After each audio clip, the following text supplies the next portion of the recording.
had double-digit hits, but it was really never too much of a game.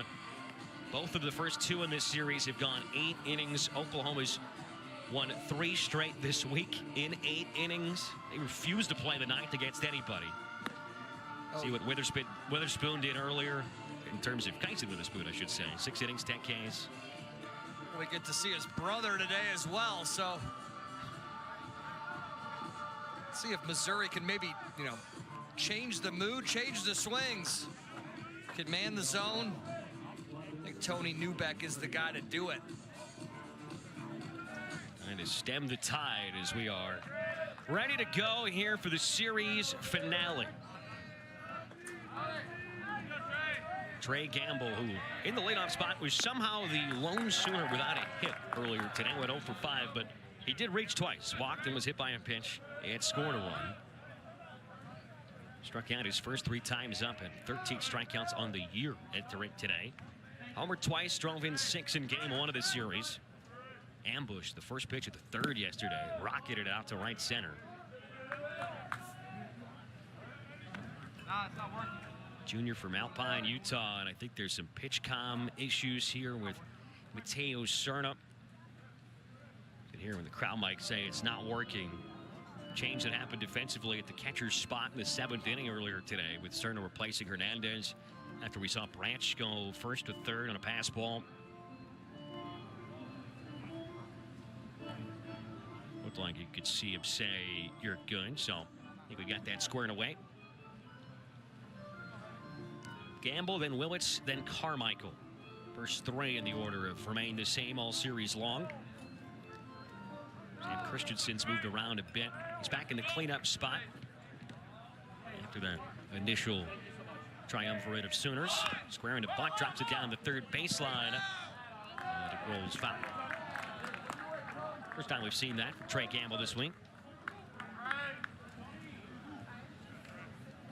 Talk about the straw that stirs the drink at the top of the order consistently now in the leadoff spot. I mean, the inning he had in the first on Tuesday in Stillwater, just a great single. He served the opposite field, the shallow left field, and then he came up and drew a walk in that same first inning, reached base twice. Put up a 5 spot, ran away with that one, and they've pretty much done the same in each of the first 2 games here at Como. They've been the first to score. They have just continued to add to the lead. Been so dangerous with men on base with 2 down, and they have done an incredible job of getting the leadoff man on as well.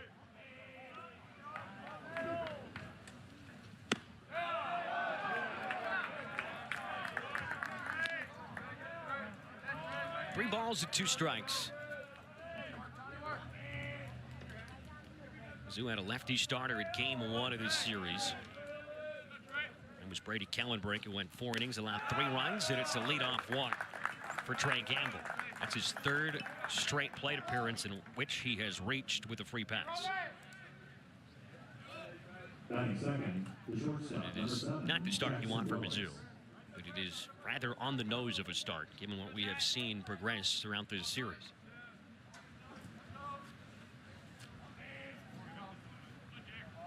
Jackson Willits, the switch hitting shortstop. There's 2 switch hitters. It's Willits and Walk, and then 3 lefties in the lineup, and Gamble, Christensen, and Taki for Skip Johnson. And it's the edge of the outside corner. Willits had 3 base hits, drove in 3, and scored 4 times earlier today.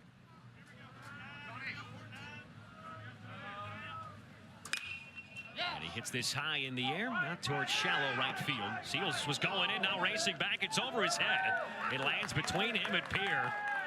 All the way up to second is Willits. Boy, that was a heck of a misread by Seals in right field. And there's runners at second and third with nobody out.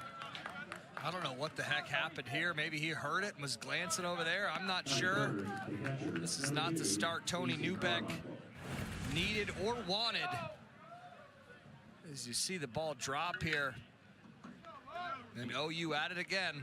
He's going in and left and then had to about face. Well, that affected how I read the ball off the bat. Correct.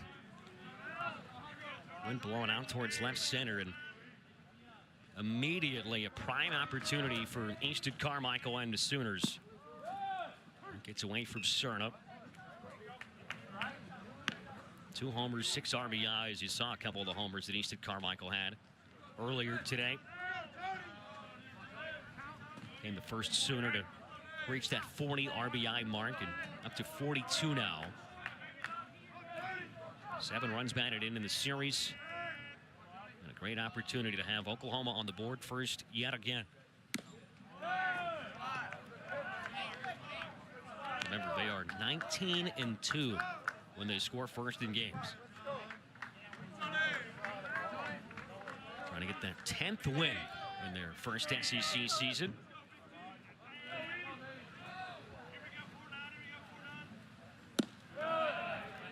Back foot breaking ball. That was down at 68 miles an hour. Actually had good shape to it.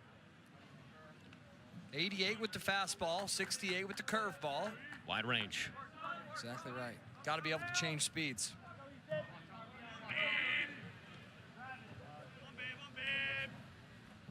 Carmichael scoops one up and out of play to the right. It's 2-2.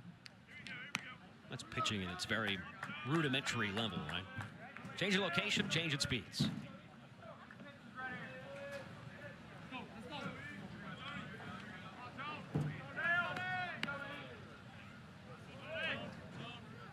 Back out there and in a jam here in the first inning at home. Excuse me, swing. That was a change at ball 3.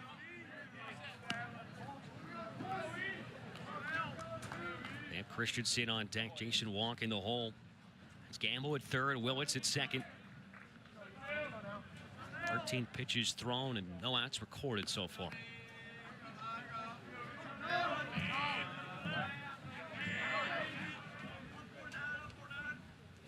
Carmichael drills one deep out towards left field, and it is into the bullpen. His 3rd home run of the day. A 3-run shot, and OU jumps on Missouri yet again.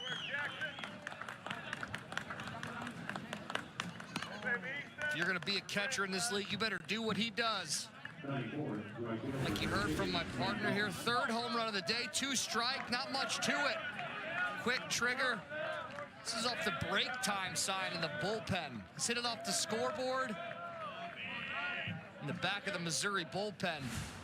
Sam Christensen now, and you think about leadoff walk, missed fly ball.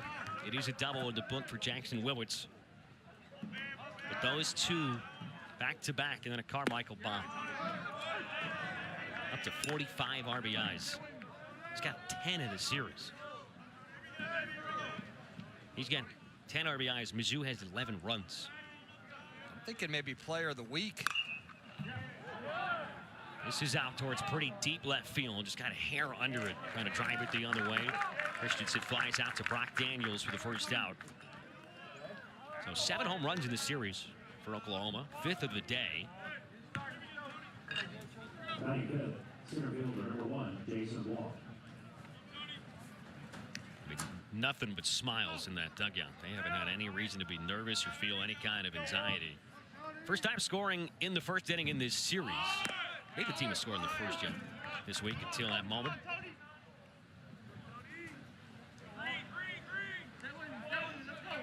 There's been a conversation around college baseball when you're talking about the best teams in the country. OU is not generally spoken about in terms of a team that's going to out-homer you. At 39 on the year entering this week, well, Walk had a grand slam in the 8th inning on Tuesday, and the power has really showed out this week at Stillwater and in Columbia.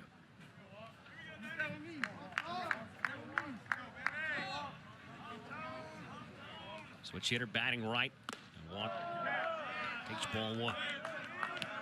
Fastball at 88. Walk's got 7 home runs. Including 1 earlier today. Waits on a breaking ball and drives this out to left, but it's right at Daniels again. There's 3 pretty deep fly balls in a row. 96, second baseman number 6, Kyle Branch.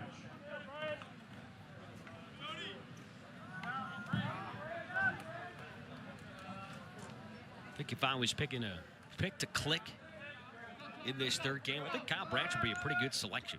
Okay. Just given how well he ended the first game after a slow start to the series. A mature freshman. Let's see if your pick to click to win produces. He hoists one out towards deep left center field, on its way and out of here. The freshman with his second career home run, the first over a fence collegiately. Oklahoma's got 2 bombs in the first inning, and they're up 4. Pick to click. That ball was crushed. Just a heater on the wrong side. We've seen it all weekend. OU will make you pay. Feel pretty good about my pick today. Good for you. Kyle Branch getting into one. So had the inside the park home run in his first ever collegiate game. That struck well. Out towards deep right, Seals at the warning track, and he makes the catch right up against the shelter at short side. Dayton Taki gave it a ride. 2 homers for OU. They're up 4. Malachi Witherspoon is on the mound here for game 2. It's a twin bill in more sense than one. We saw his twin Kyson earlier today. Got the win, 10 strikeouts. Dylan, what did you like here? I mean, we saw him. We also heard him. This guy was throwing smoke like rocket balls, breaking balls. Mowed down everybody and their brother in the Missouri lineup. Almost buckled a couple knees as well. It's got to make you feel good when you're going to do swings like that. Correct. And didn't make many mistakes. How his twin brother is looking to do the same thing with a quick 4-0 lead after 1. Both from Jacksonville, played at the same high school, went to junior college together, came to OU together. Now both featuring in the weekend rotation. On one of the best teams in the country. And you've got who Skip Johnson described as a rattlesnake on the mound as OU goes for the sweep. That's smoke too. I thought it'd be like 92, 93. Well, it's funny, the talk about the differences between these two, because they both have electric stuff, was maybe a little bit of the struggles, if you will, for Malachi this year. Is the fastball, is flattened out a little bit at times, but it's still electric, and you can see it 95, 96. It's an arsenal that is certainly comparable to his brother, as you would expect. More of a curveball related to the slider you see featured as maybe the most dominant pitch for Kyson. So 2 homers, 4 runs on the board immediately for Oklahoma. All 3 outs were pretty well hit fly balls as well. It's smoke, it's cheddar. Something must be in the water down there in Florida. Caden Pierre, who had 3 hits, and homered earlier today, drove in 3.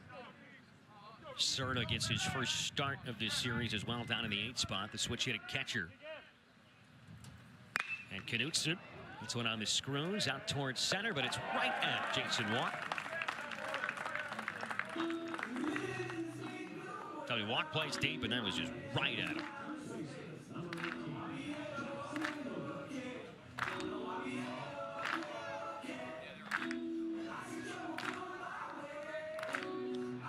Between these games after 2 dominant run rule victories, it's really Oklahoma that was getting the most work in on the field, right during the small break.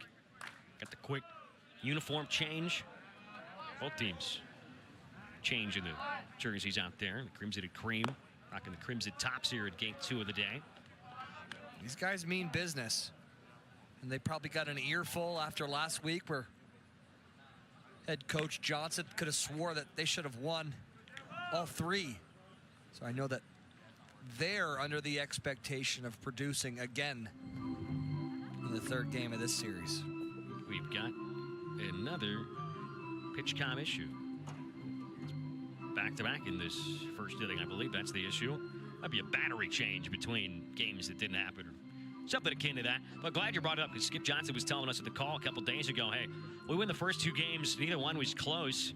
But, you know, in this conference, it's rare to come across an opportunity where you can get through sweep. And when you have that opportunity, especially against a very good Vanderbilt team, you're at home in front of the home crowd in Norman. Just came out slow, and Vandy jumped on him early and ran away with the run rule victory of their own. But that was why we expected Oklahoma to come out hot in this one. And they have done absolutely that.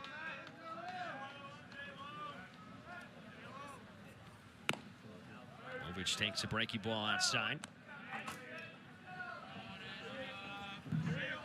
Start number 10 for each of the Witherspoons coming in this one here today. Got 48 Ks and 42 and 2/3 innings. It was 97.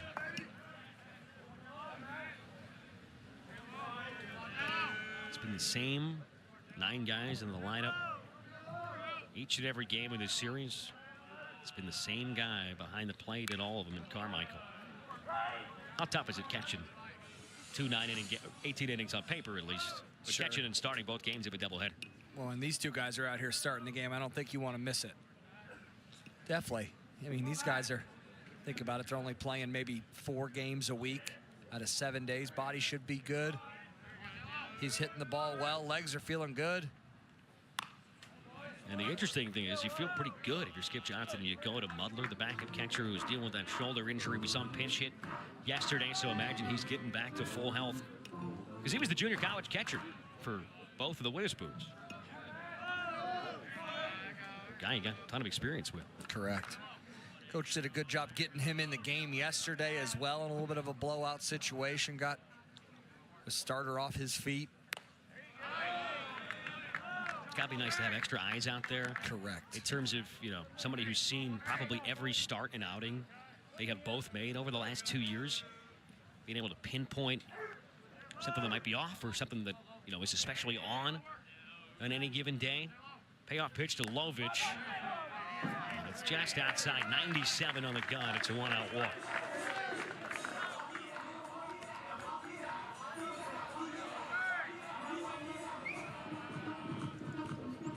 Gotta wonder if the competitive juices for Malachi are kind of top what his brother did earlier. 6 innings, 10 Ks, got the win. Did give up 4 earned runs for the first time in 2025. And Caden Pierce had the best swings of anybody in black and gold today.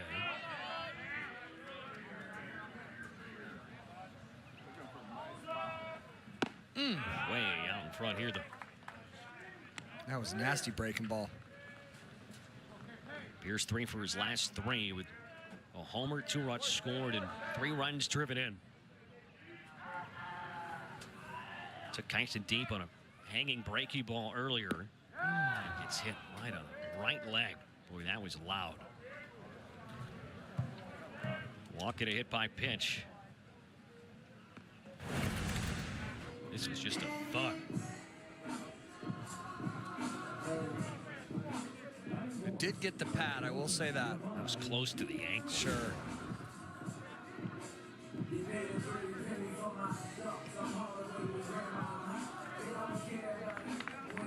A couple of ducks on the pod for Mizzou, trying to get those 4 runs right back, or at least chip away. The Air Seals will be the batter. 2 ground outs to third. One was a key double play with the bases loaded and nobody out in the 7th earlier today. Had a tough series, just 1 for 7.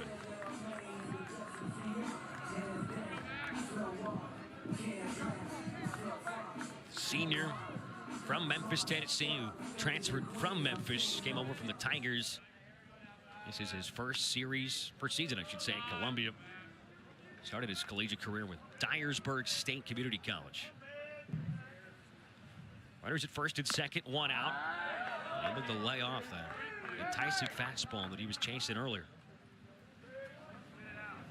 Average still over 300 at 308. 2 for 4 in the midweek. 3 for 9 with a home run down in Gainesville last weekend.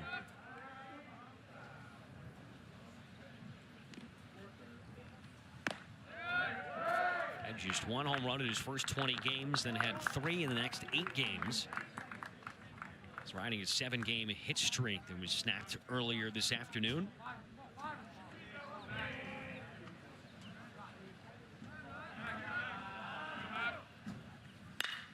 And that's hit sharply right back up the middle into center. Lovich around third. He will score. Missouri answering right back.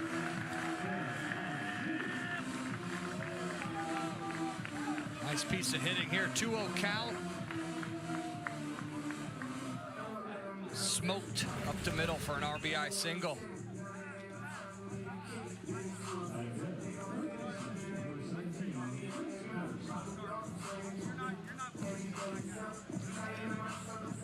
Coach Skip Johnson not happy about something about policing his guy. He is heated right now. This is an acrimonious conversation between him and the home plate umpire.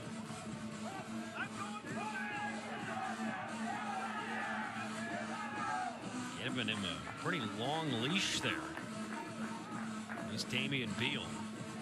He's letting Coach, I think Malachi Witherspoon was maybe asking some questions on where the pitch was in the zone. Maybe missed a couple pitches, but don't police my guy is what he said.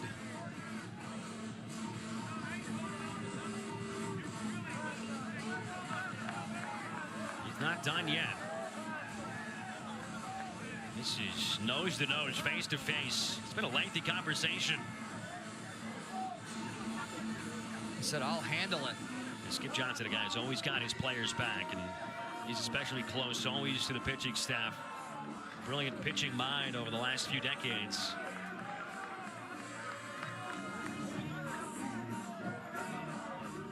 Seems to be at least slightly subdued here. You can see the veteran Easton Carmichael right behind his skipper, trying to make sure he doesn't say the magic word maybe here. I mean, this is as long a leash as you're going to see. This is an incredibly long conversation. Mero January is going to step in the middle of it. I don't think OU needs to be awakened anymore, but I think asking a couple pitches.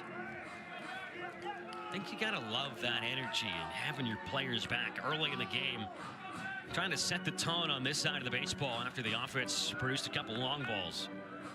I mean, he knows these are kids. He always talks about it, 18 to 20-year-olds. He just also knows how important these games are. Metal bats can change quickly. He's right there fighting with his players tooth and nail as Patterson takes the ball outside.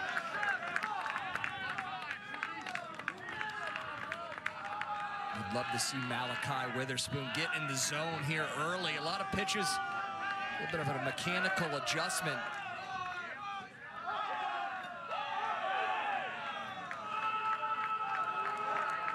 I think he wanted to make sure he had his eyes up on the hitter before he got set.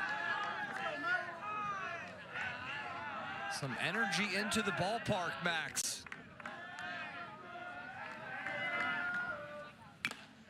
Right through a fastball in 96.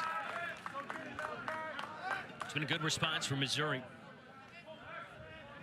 Haven't led in each of the first two games, trailing 4-0 out of the gate here before they even grab the sticks.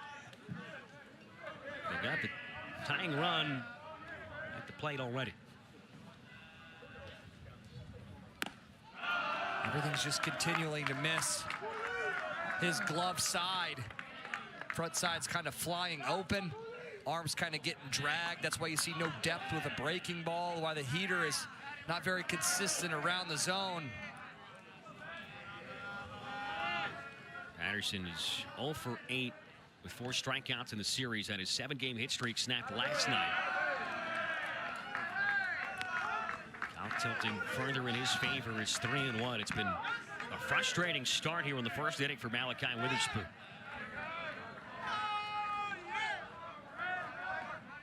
Zoo dugout that could use something to cheer about.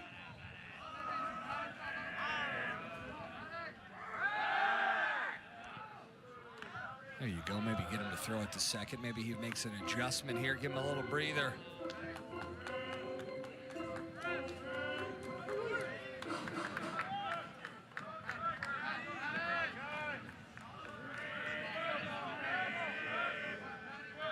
Big 3-1 coming. And on the ground towards Willis at third. It's the out at second on to first. How about the scoop from Tockett? Low throw from the freshman Kyle Branch. And Dayton Taki had his back. Mizzou had a chance to really get back into this game, and Dawson Willis kickstart the second double play turn today by this OU infield.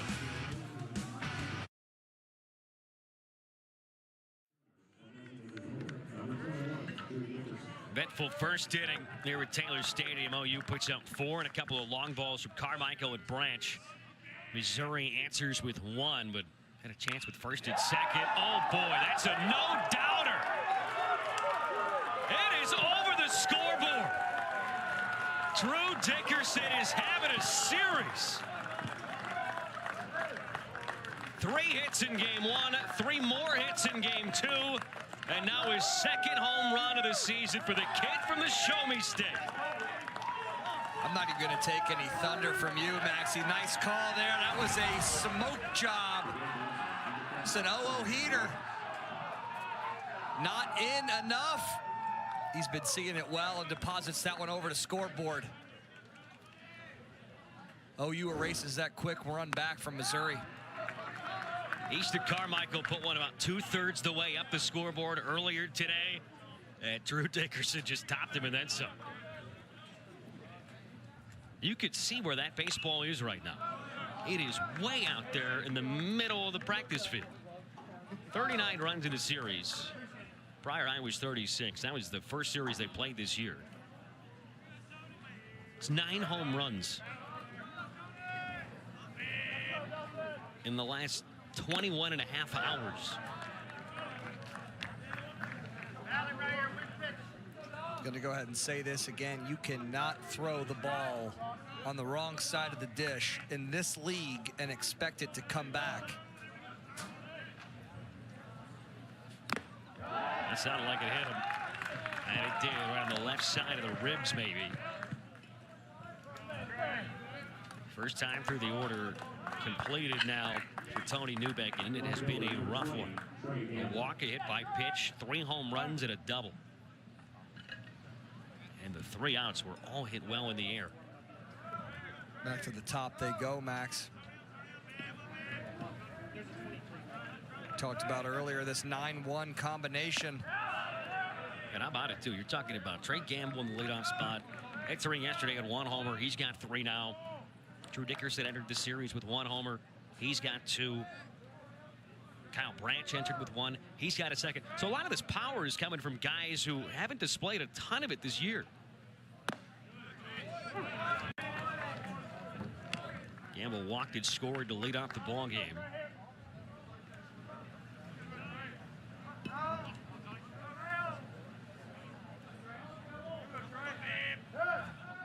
And they got him picked off.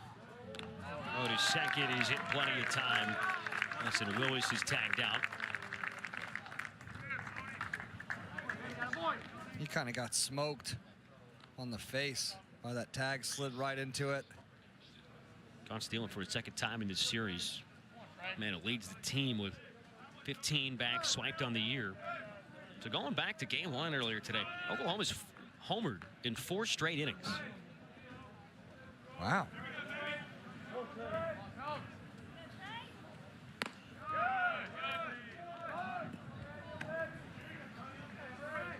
Just talking to the younger pitcher, younger baseball player. Tony Newbeck is absolutely battling out here. Has made some bad pitches the first 2 innings, but still keeping his mind and head in the game. Picks off. That's how you get outs. There's plenty of outs to be had. As a pitcher, you are a defender as well. You have the ball in your hand. Kind of stops the bleeding a little bit. For Oklahoma, in terms of what they have ahead, too, this is the first of back-to-back conference series away from home. 3 here in Como. They're thinking they're on their way to a sweep. Then they are down in Athens, taking on a very good Georgia team next week. Here's another free pass as Trey Gamble has reached 4 times in the last 4 innings with 4 free passes. That's what you want from your leadoff man. Correct. It is really tough to raise the OBP when it's over 500, but Gamble's doing just that. So it's at Georgia, then it's home versus Ole Miss, at Kentucky, And then the litmus test for Oklahoma. Middle of May, it's the last regular season series. They are at home versus Texas. What a way for them to end the season, too, right? The two clubs, hated rivals who moved over to the SEC this year. That's going to be must-see TV. 0-1 to Jackson Willits. And he just got hit by a pitch, all right in the right hand. It's always scary when you get hit in that area with all the small bones, but he barely even showed an emotion there. I'm not even sure he made a facial expression. That's what tough cookie. He's just a tough kid in general. Where does this get him? On the back elbow? It does. Oh, yeah. Elbow. So no hands, which I thought it was as well, Maxie. So this inning, in order: home run, hit by pitch, walk, hit by pitch. Luckily, you get the pickoff, caught stealing. That's why there is one out on the board.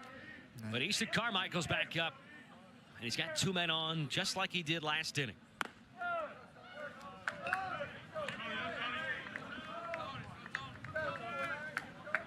He had 3 home runs in his last 6 at-bats. And a double the at-bat before that stretch. This guy wants player of the week. Baseball's got to be looking like a grapefruit right now. Tony Newbeck is throwing a beach ball at him.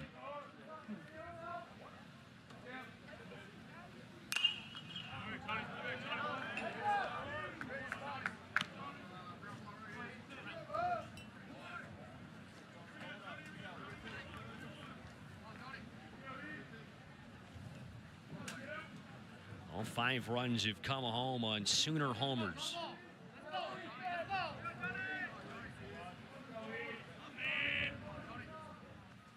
Go,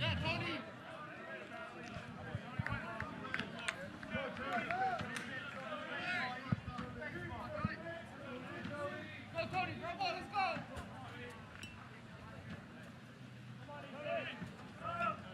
17 runs in game 1, a new season high. 17 more runs at a season best. 18 hits after they set their high in hits the day before as well.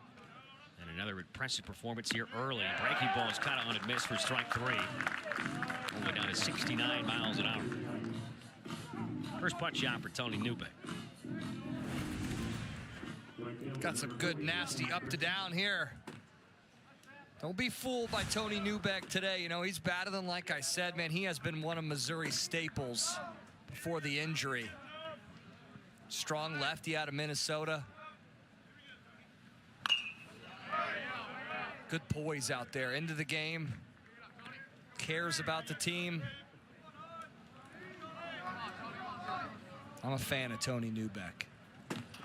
Oklahoma's been feasting on these high 80s fastballs. Left on left matchup with Newbeck and Christensen. And that gets away far enough from Cerna. Both runners move up 90 feet.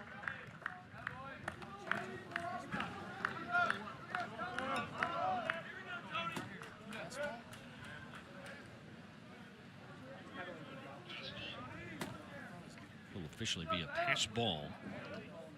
This feels like a 24-hour period where there's been a ton of Mizzou walks and hit by pitches, and it seems like most of them have all come around to score. And Oklahoma's done a great job of cashing in on Missouri mistakes. They've been pelting the baseball out of the ballpark. A lot of these home runs have been 2 or 3 run homers.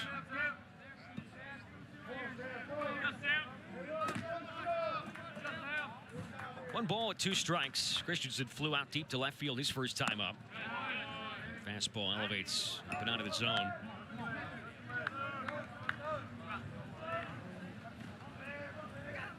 .45 pitches already. Junior left-hander came in with just 3 appearances here in 2025. That's turned on and laced out deep towards right field. It's another homer. Second of the day for Sam Christensen. It's the 4th of the game after they homered 4 times in game 1 of the day. Called this guy Justin Morneau yesterday. Good, sweet lefty swing. Always seems to find himself either getting on base or getting a hit. Wastes no time with this heater on a line over the right field wall. OU with a 4-spot top second. Exactly what we just talked about.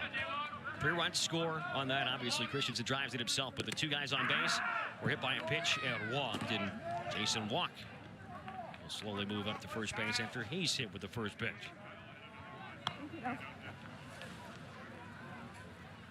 Mizzou has just been completely outmatched in this series. Second baseman, number 6, Kyle Branch. Might have a change here. It looks like that will be the case. Kyle Branch homered his first at bat. He'll be the next batter. 10 home runs in a series. Oklahoma's got 52 on the year. They started the week with 39. In the midst of a power surge here. Might need to update the game notes and follow the Oklahoma Power post-tax day. We got a pitching change here just in the second inning at Taylor Stadium.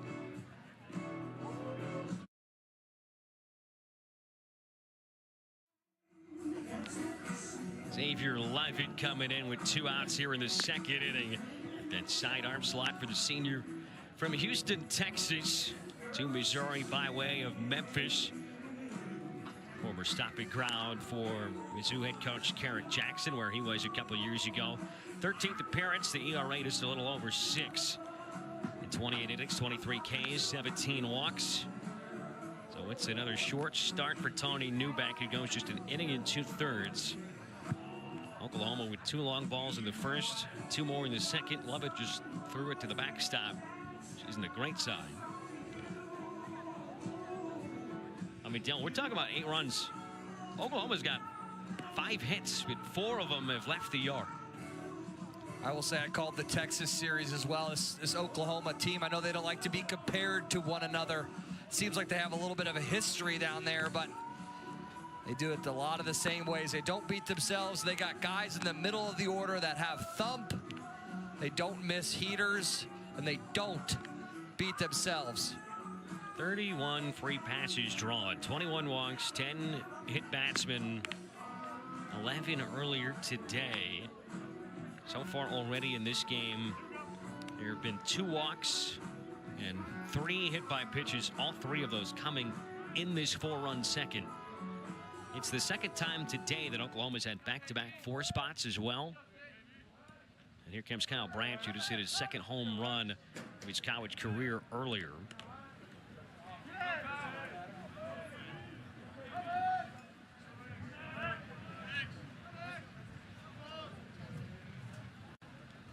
Man at first, 2 down.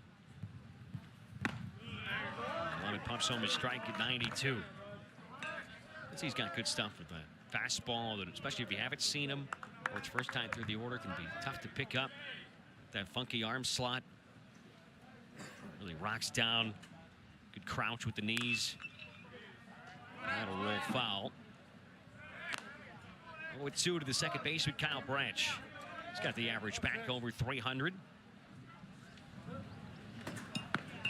He's reached his last 4 times up. He's got hits at each of his last 3 APs. Homer was belted out towards deep left center.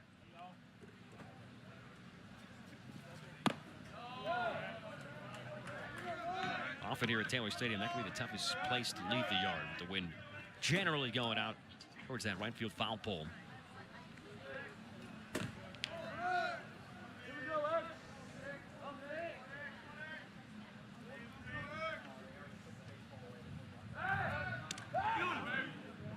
Close play, good move.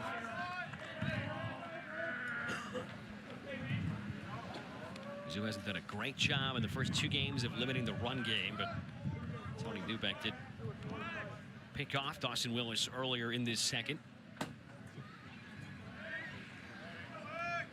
And the 1-2. Runner goes from first. It's a check swing on the appeal. No swing. It's Turnup. Put that in his back pocket, so it's an easy stolen base for Jason Walk. His 13th stolen base of the year.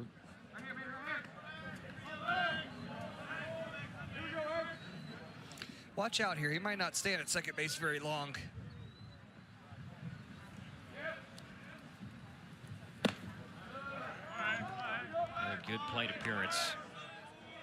A lot of times at this point in the year, you'll hear coaches say, hey, our freshmen aren't freshmen anymore. They're sophomores. It's probably felt that way for Skip Johnson about Kyle Branch for a long time. Starting to get real dark here and cooler quickly.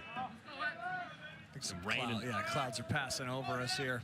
There's some rain in the forecast, certainly later tonight, and looks like all day tomorrow. That's why this final game was moved up a day. Payoff pitch, down low, ball 4. Just felt like Kyle Branch was going to have a great series for now. Now Dayton Taki, as Oklahoma's batted around again. This is the 9th batter they will send to the plate after they had 7 in the first inning. 2 homers, 4 runs in the first. 2 homers, 4 runs in the second. All right, this is my pick to click here. He's looking for it. Righty on the hill, lefty up. Side armor, throwing pretty firm. You got to see the ball up in the zone. Don't chase.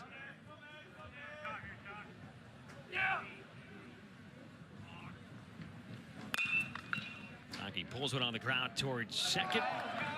Eisler charges it, flips to Knutson up the middle, but Oklahoma bats around. 2 more long balls, including the deepest one of the series. Drew Dickerson clears the scoreboard in left field, and then Sam Christensen adds another, a 3-run shot to right.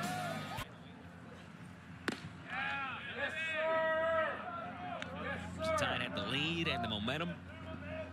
On this one, it's been all Oklahoma. Home runs in 4 straight innings, going back to the 7th of game 1 today. 6 home runs over those 4 frames. Brock Daniels, who homered himself earlier today with the helicopter overhead. Junior from St. Louis, who began his college days at OU.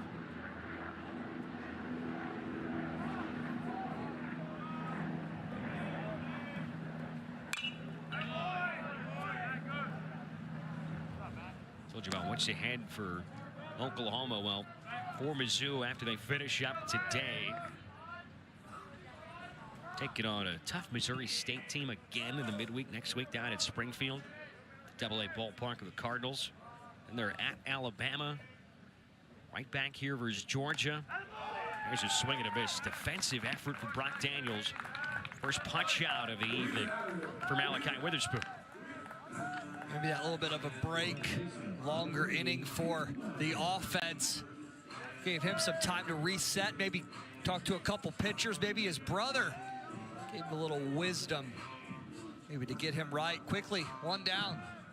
So at Bama versus Georgia, then at Texas A&M, who's only won 8 in a row. Hottest team right now in the SEC, and then Mizzou finishes up right here at Taylor Stadium versus Mississippi State in the middle of May. We're doing that game. Doing that series. That's right. Mizzou is absolutely hoping they have some wins by that. Danger of falling to 0-18 and being swept for a 6th straight time. They would also have double the losses as they do wins. 13-25 entering this one.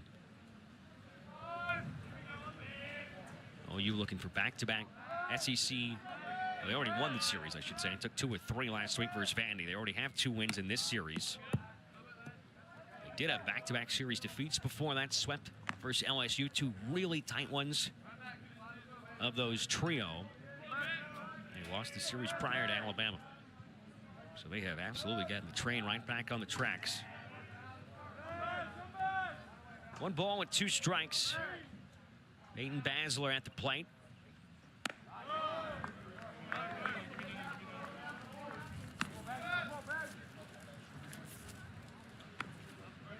We talked about it in the game earlier today in terms of the confidence you must have, how good you must feel if you're the OU offense. And you've got Kyson Witherspoon taking the mound, knowing it probably only takes a few runs to put yourself in prime position to get a win. Well, for Missouri offensively, I just feel like there's a heaping amount of pressure every at bat and every inning to produce. Back-to-back punch outs. A heater at 96 from Witherspoon sits down Peyton Basler. Good leg kick. Hand separation. That ball never had a chance to be a strike.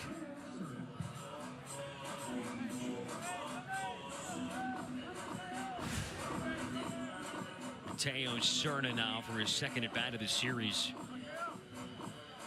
One at bat earlier today. He's won for his last 25. Had a hit on Saturday versus Florida when he played game 1 of the doubleheader. Switch hitter batting left. Good swing there through a mid-90s fastball. But for Mizzou, you just feel like they're always playing from behind. They can't have too much faith in the starting rotation or in the bullpen to put up consistent zeros. And they are just constantly looking up at big numbers produced by the opposition.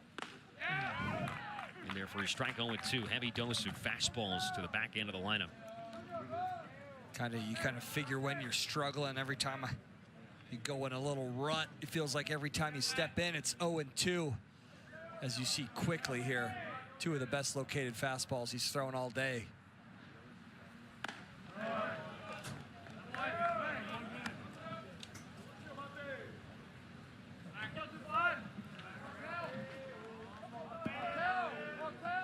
At the 8th spot in the order, he's got 1 hit. It was an RBI single in the first from Seals. Hey, the 1-2 from Malachi Witherspoon. Jab the other way, but that'll find the outfield grass. There's their second base hit. Very nice. Get off the schneid a little bit. Sometimes you got to get jammed. I remember when I would be struggling, I would almost tell myself to break my bat or get jammed so you could see it as long as you can. Nice job by Mr. Cerna here. Probably not the sexiest line drive, but he'll take it. Missouri needs him too as well. No doubt. They have really struggled to get offensive production from the catching position the last few weeks, because with Cerna in this lull, J.D. Hernandez has just had a really tough season overall at the plate. I mean, Cerna's a guy who Garrett Jackson prefers at the 2 spot in the lineup. That's where we saw him the bulk of the early stages of the season, but with him marred in this offensive struggle with his woes, he's fallen down in the order. And now he's not starting every day either.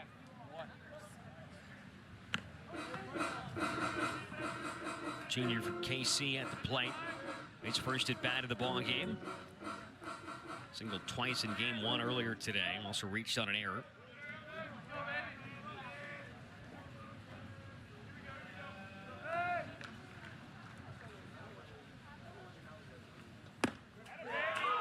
And he takes strike 3 called. It's a backwards K to end the inning as Malachi Witherspoon strikes out the side of the second.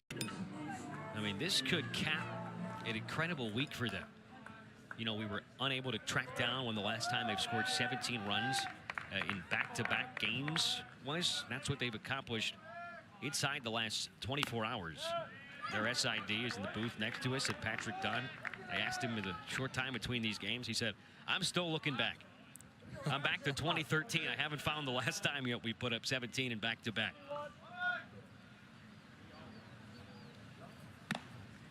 It was Dickerson that led off the last inning with the shot over the scoreboard.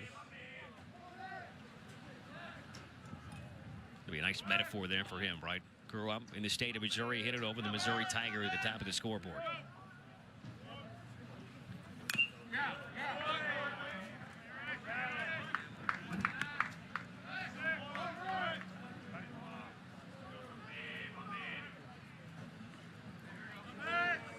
He entered this series with 9 base hits. He's got 7 inside the last 24 hours. He goes and chases this one for strike 3. It's the first strikeout for Xavier Lovin. That might be the first leadoff out Missouri has gotten all week. Weekend, however you want to say it. Nice slider there, righty-righty. This is a tough matchup.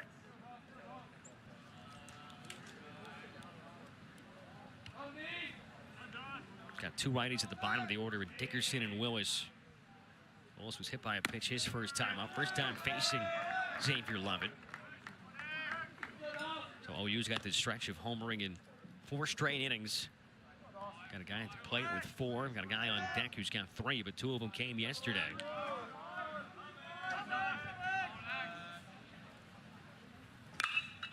As Willis hits this well out towards deep right center, but the ballpark will contain it. The Seals makes the catch, backpedaling at the foot of the track.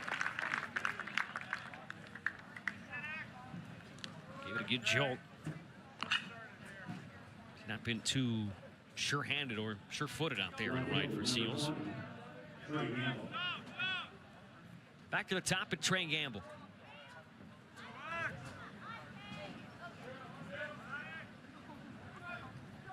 So Lovett has come on, walked the first guy he faced. He's retired the next 3. He's got a chance for a 3-up, 3-down inning. That would be the first since back in the 4th inning of game 1 of the series. Oklahoma's had plenty of runners on the bases in every inning. They're so difficult to beat when they have the wheels in motion. 8 runs on 5 hits in this one. Keep the ball down here. Good pitch, good pitch. Young pitchers, when you're watching, when you get into a heater count and everybody in the ballpark knows you're going to throw a heater, keep it down in the zone. And if you're going to throw it up, keep it up in the zone. Uh-oh. Gamble goes the other way out towards deep left field, circling around it and into the alley.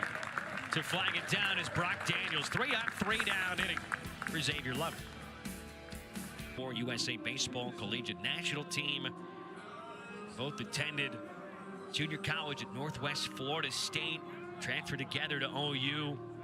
And they have had each other's backs the entire way. We'll throw mid to high 90s fastballs. Malachi a little more curveball, heavy when it comes to the breaking stuff versus the slider of Kyson. 2 guys who have been incredibly highly recruited. Had a lot of eyes on them since their high school days. There's that high velo, high fastball. Got on a miss by Keegan Knutson.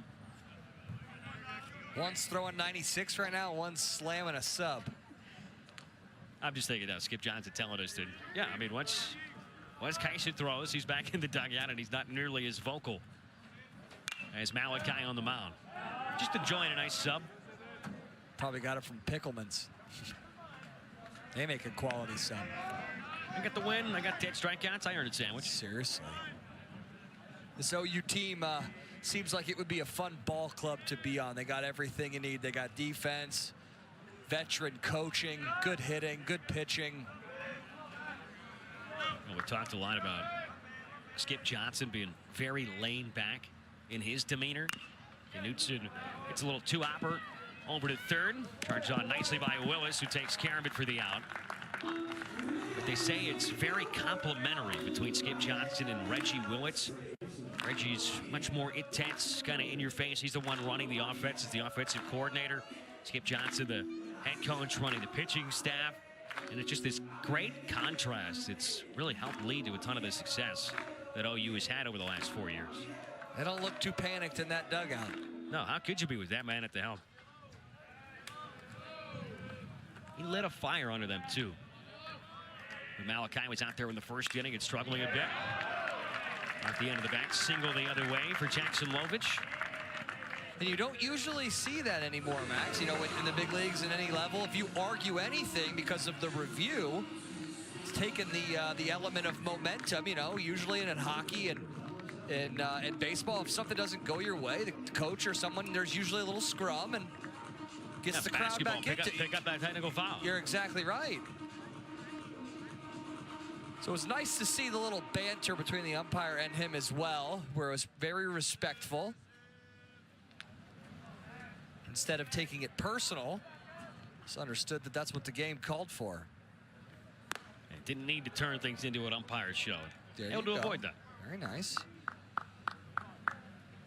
think you got to give a little more leeway to it. It's the first inning. 100%. This guy's It's a doubleheader. It's a long day for everybody. Sure, he probably didn't have a sub. He wanted a sub. He said, hey, that's my sub. Lovich off from first. It's a called strike. And a great jump in there with ease. Good pitch to run on there. Lovich runs pretty well. 5th stolen base in 5 tries. Missoula has not had too much success trying to swipe backs against Carmichael. That looked like one that was more stolen, though, off of Witherspoon. Correct.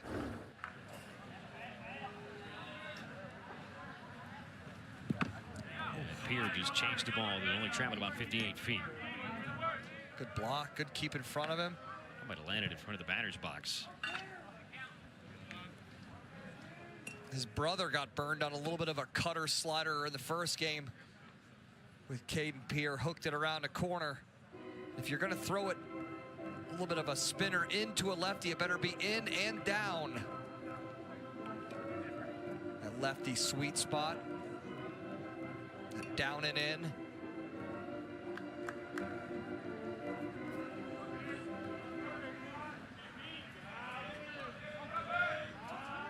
Pierre was hit by a pitch his first time up against Malachi Witherspoon. Long look in here. Couple of shakeoffs. Still not on the same page. Now in agreement for the 1-2. Set at the hip. Here he comes. A high leg kick, but missed away. Pierre's got the average just over 300 at 301.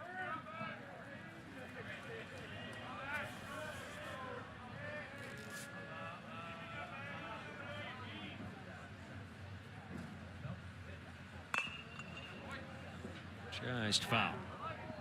Year 2 in the Crimson and Cream for Malachi. In 21 appearances last year, primarily as the team's closer. Led the team with 5 saves, a 5.64 ERA. We're 22 in the 3rd innings, 29 strikeouts. For a guy who throws hard, the contact generally wasn't too hard against him. Only gave up 8 extra base hits on the season. Right outside at 97. Count goes full. I'd love to see that be more of a effective pitch. I know they were going heater at the top of the zone.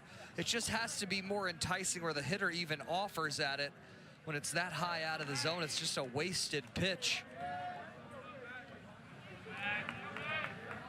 The payoff to Pierre. There you go. That was enticing. That's top of the zone, and the hitter has to offer at it. If I'm hitting and you throw a pitch and I don't have to even worry about it, it's a non-competitive pitch. And you've seen what happens to non-competitive pitches. They usually end out over on that Divine Dome out there. Lovich at second, 1 out. The next to Pierre. It's a good pitch as well. Wounded into the turn foul. Next one will be pitch number 50 of the day for Malachi.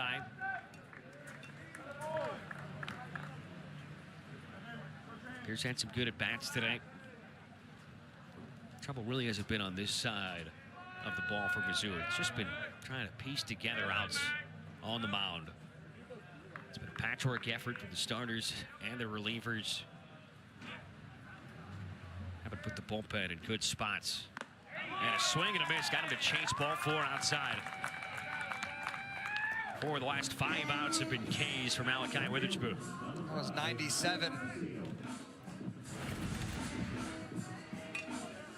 A little bit of a chase here.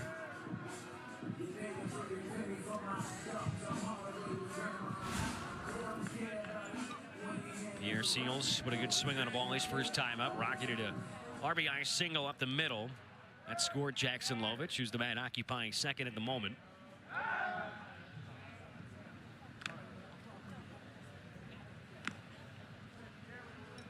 This would be a point where it would be a funky time to try to steal. With 2 outs, a man at second, down by 7 this early. Seals takes a strike. Might have been the best breaking ball he's thrown a righty today. That was very simple, short and sweet little sweeper. When he doesn't try to do, just like a hitter, power on power we talked about in game 1, When Malachi Witherspoon stays simple and doesn't try to add anything like that one, he feels like he's trying to add a little. That was 98 miles an hour. I get it. It's in the tank. But when he keeps it smooth, just like his brother, he doesn't try to overthrow. It's very clean and sharp out of his hand. Just easy 97, 98. Strong kids.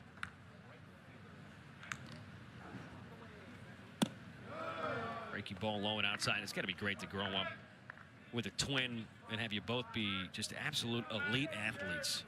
Both pitchers, both righties. You've always got a throwing partner. You've always got someone to try to mirror and try to ping pong ideas off of, see what's working, see what's not.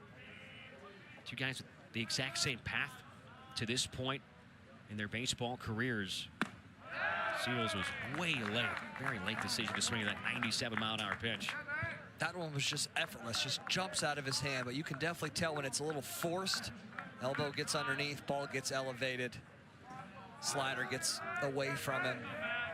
Just not consistent. I mean, you can tell some guys throw 97, and it looks like they're absolutely trying to throw 97 each time. Just not the case with either Kyson or Malachi.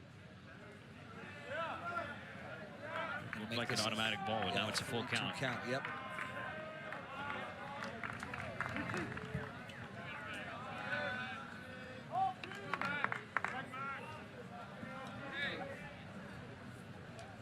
Got the cleanup spot in the order.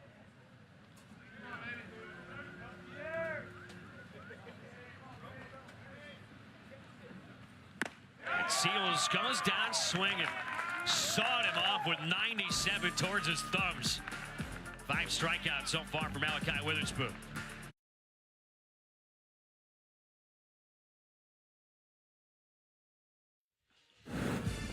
The Sooners offense has just been dishing out home runs. Easton Carmichael gets it started. 3 batters in with a 3-run homer off the top of the wall in the bullpen.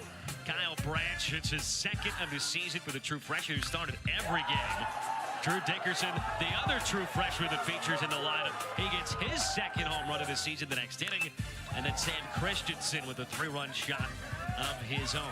All told, those 8 runs have come on 4 swings. That's 4 homers for the 2nd game in a row. It's an 8-homer day all in all through 11 innings. And give some credit to yourself. Pick to click was in that highlight. Your pick to click. Feels good when he gets something right. We get the jinx enough up here in the broadcast. Sure. I'm sure there's probably Mizzou fans at home thinking that I did jinx that moment for them. There were 10 home runs, 52 on the year, 13 on the week. That'll play. Which is crazy. It's 11th in the SEC. 11th. And climbing, you know. Not even in the top 8.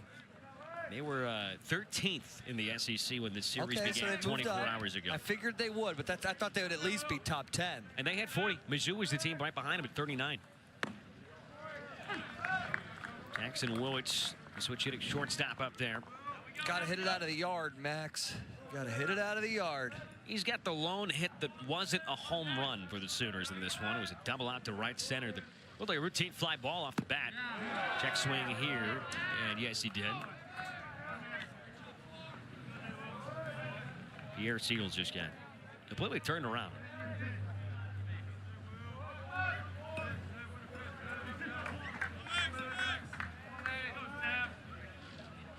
Four straight retired for Xavier Lovett, who's really calmed things down.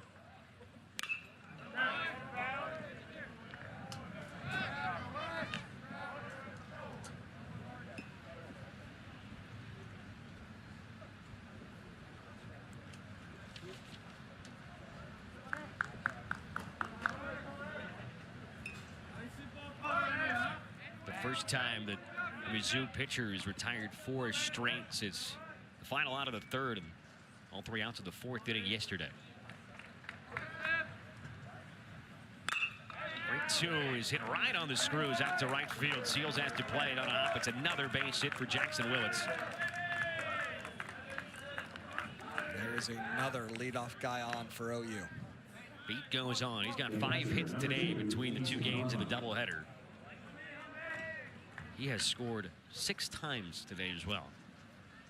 It's tough to keep track of the stats in this series for OU. I mean, every single player. Just a messy scorebook on the Sooners side. Back to Easton Carmichael. He takes a strike at 91. Struck out swinging his last time up after he launched the first homer to that montage you just saw. 4 in the first, 4 in the second for Oklahoma.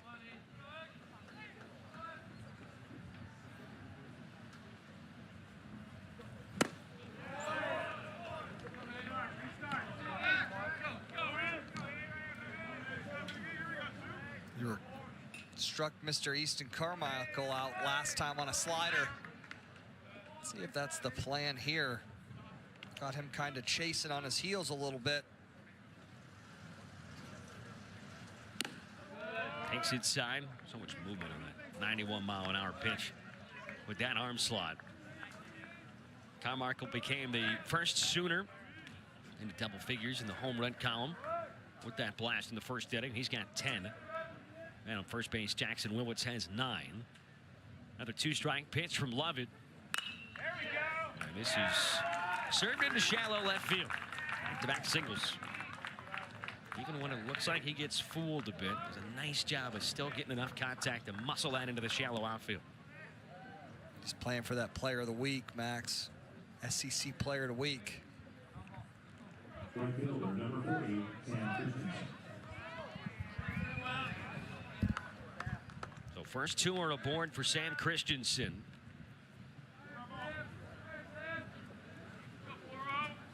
He's got 2 home runs today. This could be a double play ball. Basler bobbles it for his second, gets it to Knutson, and they only get 1. Boy, off the bat, that's about as routine as 4-6-3 can be. That was going to be a tailor-made double play. This ball gets to him quickly before he was even out of the box. Just take your time and catch it. Flip it to second. The Mizzou only gets 1. No error, but that's a mistake. No doubt about it. They're at the corners with 1 down now. Jason Walk, the switch hitting center fielder. Making the steal over there at first. And appreciate the hustle from the speedy Sam Christensen up that first base line, too. He does run really well, I will say that. Moves well in the outfield as well. Had that funky play on the line last night that cost him a couple runs, but he runs well, man. He's a good athlete. OU's got a bunch of them.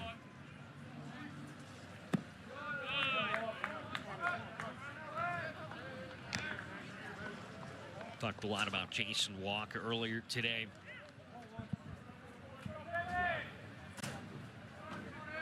Skip Johnson just absolutely loves his talent and effort, juice that he brings, undersized guy in center.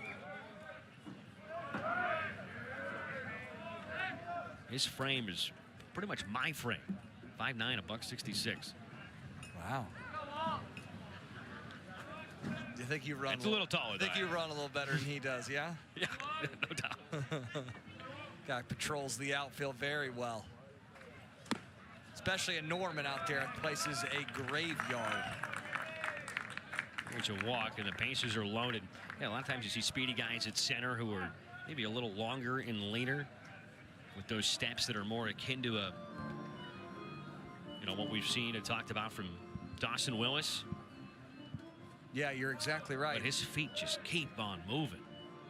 Pick him up and put him down. Those Georgia guys, man, they can flat out play. What are you laughing at? You get excited when you say Georgia. I get it. Well, there we go.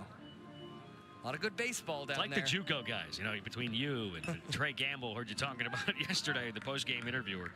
Skip Johnson. Guys who have been to JUCO love to talk about JUCO, and it's a grind. You guys have been through a lot. It's a fraternity.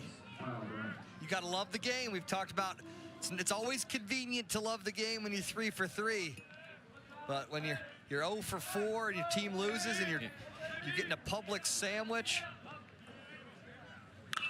do you really love it? Yeah, when you're 0 for 4 with no meal money and you're bringing out the bullpen tarp on a rainy wet Kyle Branch. And inside the Parker on opening day, didn't the homer since.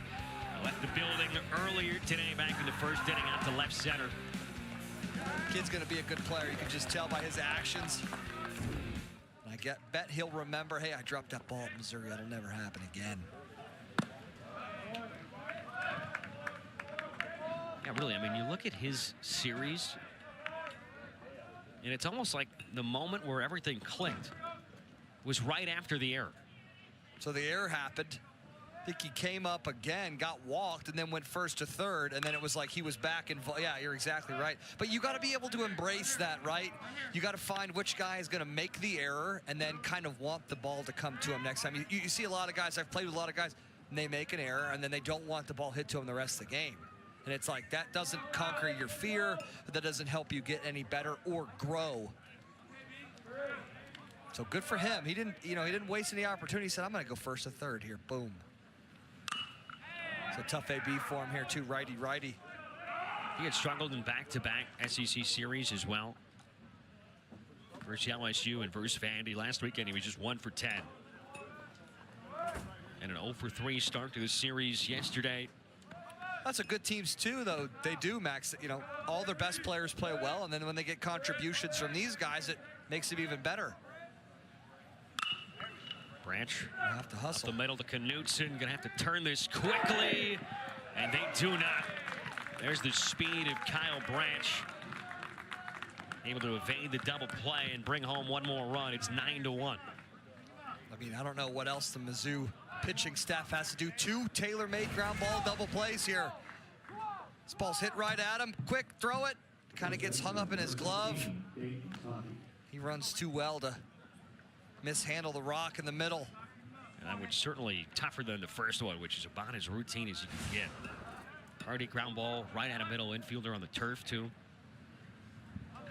Probably should be out of this inning if you're Xavier Lovett, but instead a run home. Oklahoma, even when they're not actually stealing, they're trying to create some chaos. It's the second time in this inning you've heard the Mizzou infield defense yelling, runner, runner, on a fake steal. Branch with an expansive lead. Lovett just barely keeping it close. Dayton Taki's 0 for 2. The lone man in the lineup that hasn't reached in this one.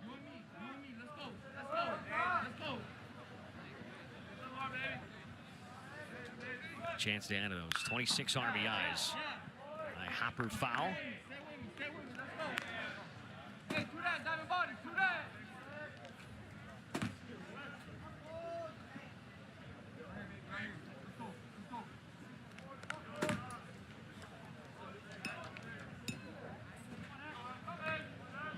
One of the more dominant weeks we have seen from the Sooners.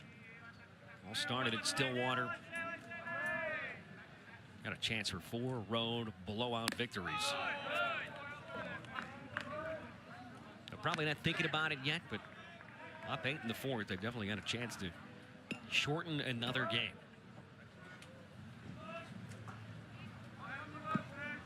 Drew Dickerson, so dangerous, Lumen on deck. 7 hits in the series. Hitters count 3-1 to Taki. Got underneath it towards the third base dugout and sneaks out of play. Come on, man, catch that thing. It's right in your mitts. Like banana ball, when someone catches the ball, you're out. I think there was a moment where, I don't know if it was a pitcher on the mound in banana ball, but I believe the guy that caught a foul ball that counted as an out was either his dad or his brother. Oh, wow. I did not know that.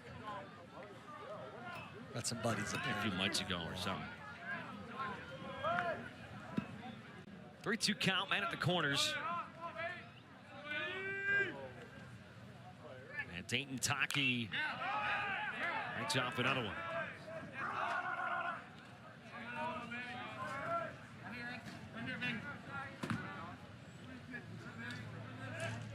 Another guy who struggled a couple weeks ago versus LSU, had just 1 hit in the sweep at the hands of the Tigers, but then 4 for 10, drove it 3 last week. Been swinging the stick well. Runner goes from first, and this is ripped on the ground. Diving stop from Basler to his feet, and in time.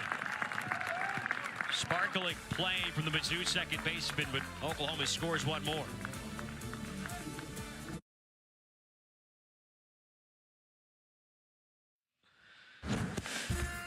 Malachi Witherspoon hasn't missed a beat. He's got 5 Ks. They've all come in the last 2 innings.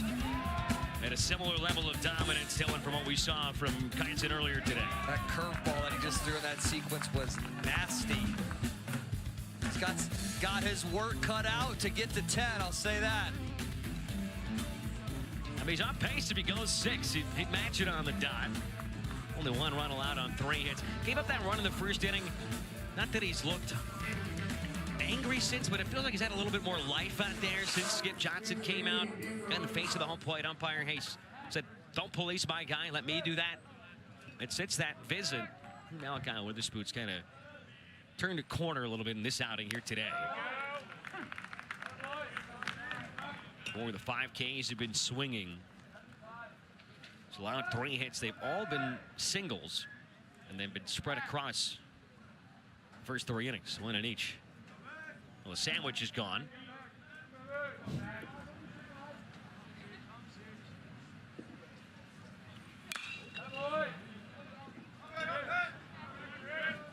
Be great. I'm not sure if they've done it yet this year, but at some point, if SEC Network crew could have one on headset during the game while the other one's out there on the mound. That'd be sweet. And the way they've been talked about, you'd probably like to see Kyneson on the mound with Malachi in the dugout on the headset. Sure. Something to think about in the future for any crew covering Oklahoma. Get the rattlesnake talking about the potential first rounder.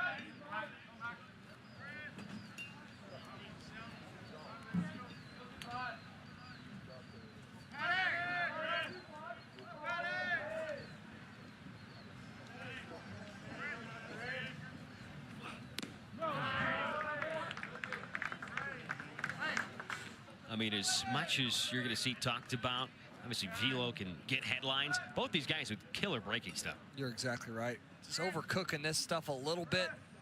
The 0-2 wasn't close. That one wasn't close. Would just love to see a bit more competitive pitches with 2 strikes. There we go. Oh, But if you're in a front office anywhere in Major League Baseball, 2 of the huge boxes you can check for a young pitcher.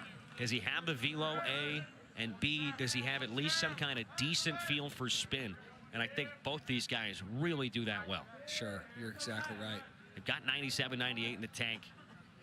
Seen great curveballs from Malachi Witherspoon and terrific sliders from Kyneson. It's a leadoff walk here to Chris Patterson. Leadoff man on for the first time in this one for Mizzou.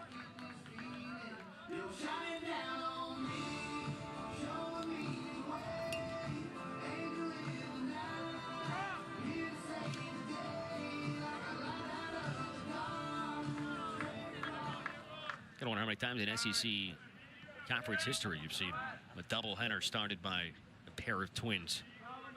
There's a lot you could research with what Oklahoma's been able to accomplish here this week. Seriously. That might be history.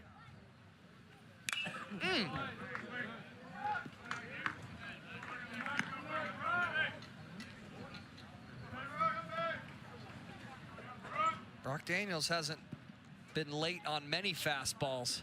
That's how relaxed you could be in the upper right corner if you're an OU fan this weekend. Hasn't been too high stress. Oh, Ooh, that sounded like it was right in the knee.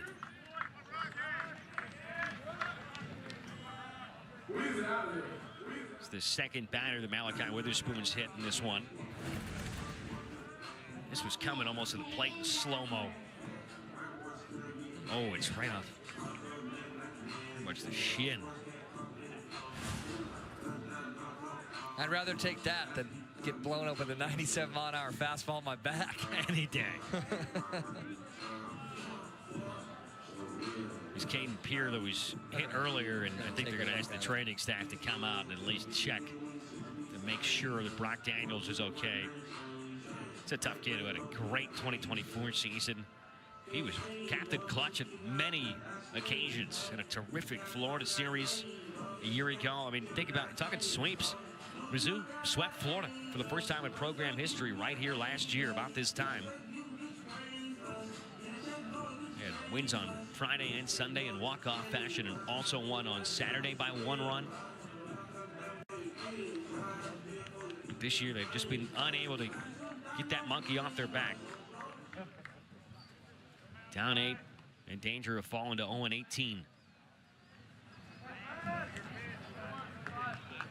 It's the only real positive spin is that this is the first year where everybody makes the SEC tournament.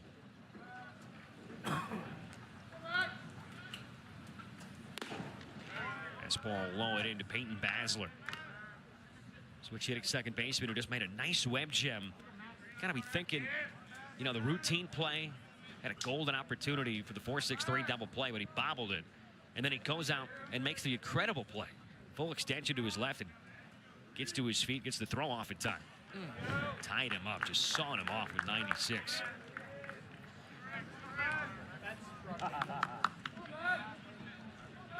That location that we saw his twin do that earlier today. To righties and to lefties, if you've got high 90s in you, you're going to get someone to swing at a pitch just off the inside part of the plate. So hard to get to.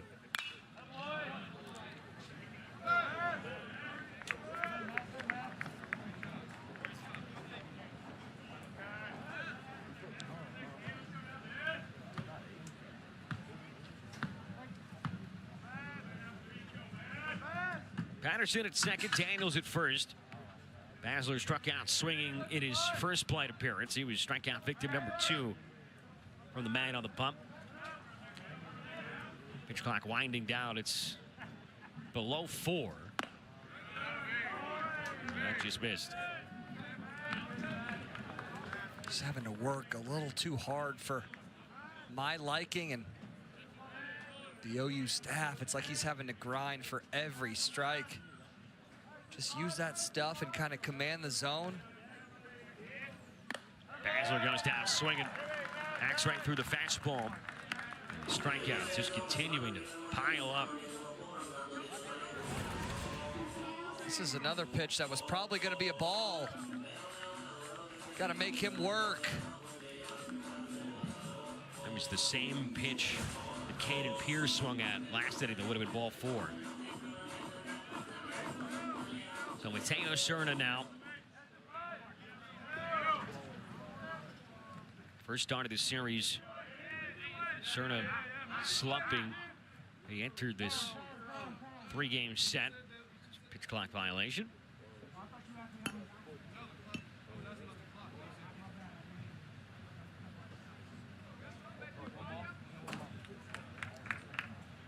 Quick Not sure if they were saying that they are standing with that decision.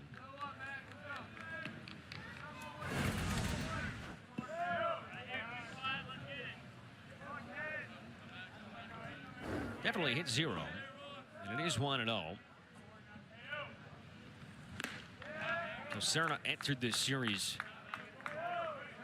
with 44 strikeouts. So it's tied for the 6th most in the SEC. He's down towards the bottom of the lineup, not an everyday player right now. Trying to work his way back in the lineup, singled his first time up. We'll see if, I mean, quite frankly, J.D. Hernandez might find himself in the doghouse of Carrick Jackson after what went down earlier.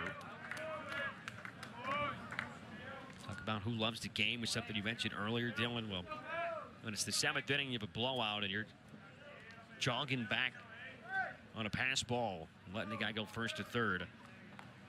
Might open the door back for the normal starter to feature again. Strike 3 call. Got him with a fastball in 96. Multiple strikeouts in 3 straight innings after he didn't have one in the first. It's like he kind of like wants to, you know, dangle the carrot out in front of him. He likes to hit maybe a guy or walk a guy, and then he just proceeds to punch everyone's ticket. That was down Broadway. You might have seen the graphic we showed at the beginning of this inning. Hey, my brother got 10 earlier today. I've certainly got a chance to go chase that number. 3 in the second, 2 in the third, 2 more here in the 4th. Walk and a hit batsman to begin the inning. He's punched out the next 2 batters. And Garrett Goldbeck takes outside. Just been another day at the office for Oklahoma. It's only the 2nd at bat for Garrett Goldbeck. Top of the next inning, Trey Gamble's batting 3rd. He'll be up for a 4th time. Right on the outer edge. I would love to see his tempo pick up a little bit. I feel like there's a lot of time where, like, when he gets it and goes, it's pretty nice. Here we go, a little bit faster here, already set.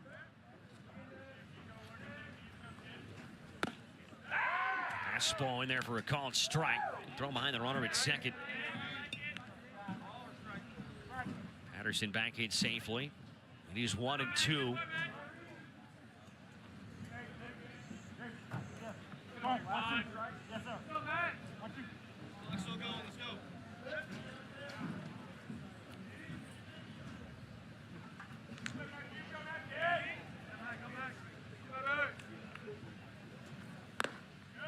That's a pitch. He's been consistently getting that swing with 2 strikes versus lefties. No such chase here from Goldbeck, the DH. Top of the order with Keegan Knutson on deck. Mizzou scored 1 in the first, but it came right after OU put up a 4 spot.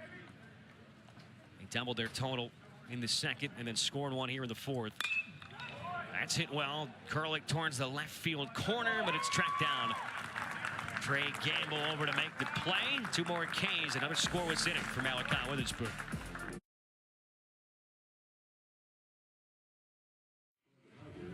Four ranked teams highlight our SEC Network softball doubleheader tomorrow.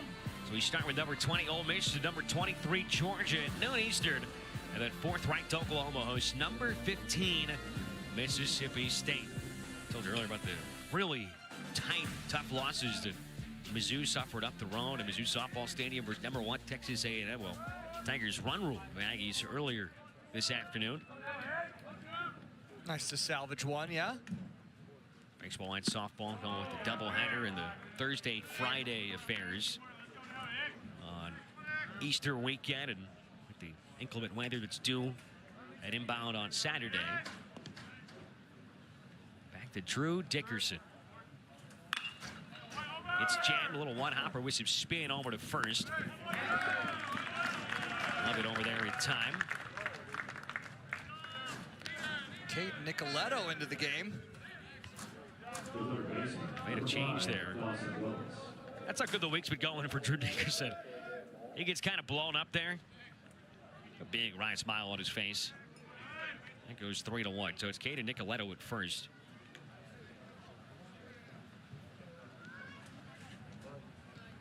Doesn't look like it's the only change defensively.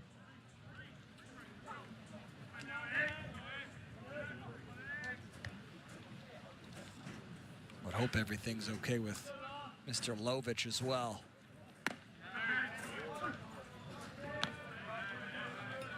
I'm trying to think back to it. He stole second. Hasn't really been involved in any other kind of play. Seems strange to pull him here. 8-run game. Best bat in the lineup. Tonight, Matt Dawson Willis takes a strike. 0 for 1 was hit by a pitch and then caught stealing when he was picked off in the second inning. Xavier Lovett's done a nice job. 2 2/3, 2 hits, 1 run. Strikeout and a couple of walks.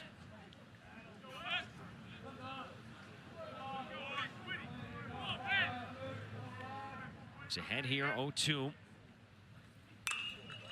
Left that over the heart of the plate with the breaking stuff. Took over in the second for Tony Newbeck, who was not long for this game.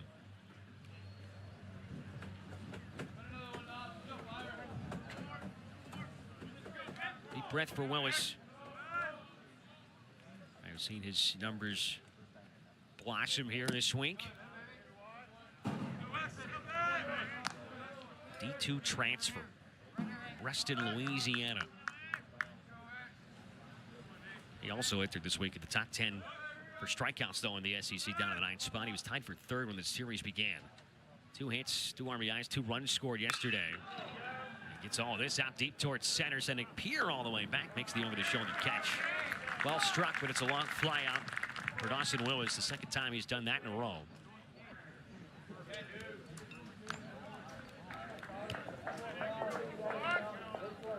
This guy said yesterday could be an X factor for them down the stretch. I'd stay right with that. Third baseman who they probably would have expected a little bit more of this year, at least offensively. Looking more confident at the plate. Trey Gamble now the leadoff man.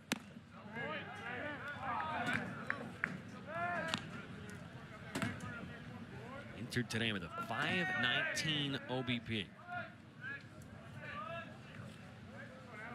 Number stands at 514 after a struggle in game 1 today. On base twice in this one with 2 walks. He's come around to score both those times on homers.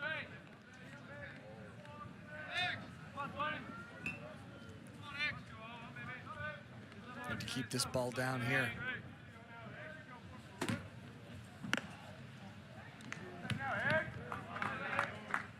For Mizzou, I mean, it just feels like early on in these games, consistently, the life has been taken out of this team, and it's just gotten a little listless. Been playing, from behind just about all SEC season long. Haven't had too many leads late in games. 3-0, he's nowhere close. Third walk of the game to Trey Campbell.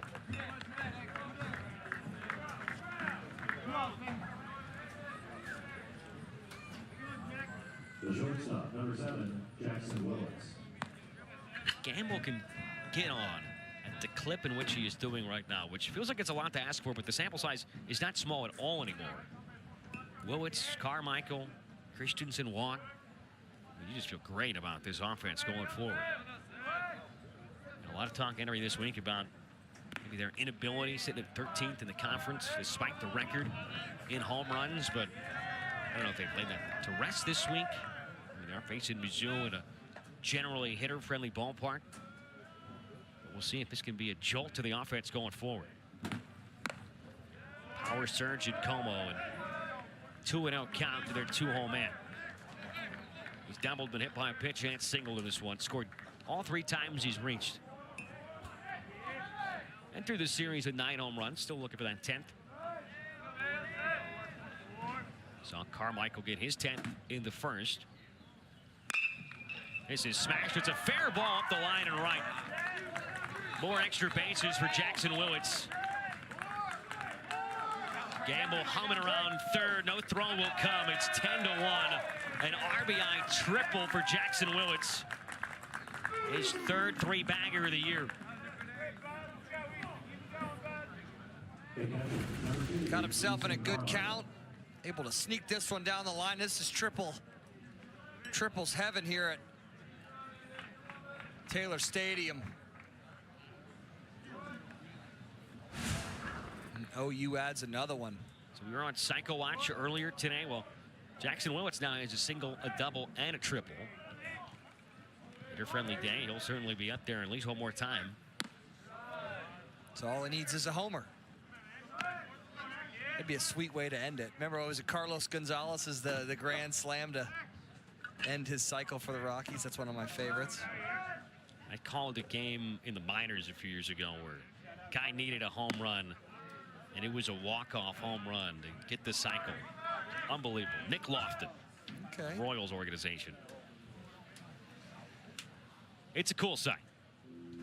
I almost had the opportunity to do it once. What'd you need? A single. Really? Yeah. No offense. As you as a catcher, I was going to guess. The safe guess was triple. Sure. I think I had. They do lead the SEC with those 13 triples. It's a big ballpark. Yeah, here. I'm about to say Normally. correct. Well, they got the speed to do it too. They got some guys that can flat out run. I think I had 3 triples in my career, and one of them was that day, and I was like, this is a miracle. So take me through the at-bat when you needed the single. Approach change? I was on deck. Oh, you never got a crack Yeah, at it. I never got a crack at it. I'm standing there. If I like, was batting, seriously? I'd be leaning in for you. No, that would be my best chance to get on, though. Sure. Xavier Lovett, he's given Mizzou 9 outs so far. Garrett Jackson will stay with him, the grad student on the mound.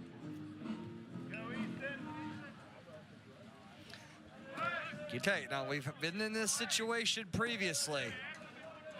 Want to challenge this guy? He's made you pay a couple times. 2 kids from Texas going toe-to-toe right here. On the ground to Basler, shuffles to his left. And slings it to first to get the out on a 2-0 pitch right after a mound visit. Oklahoma adds one more. We're halfway home here in the series finale.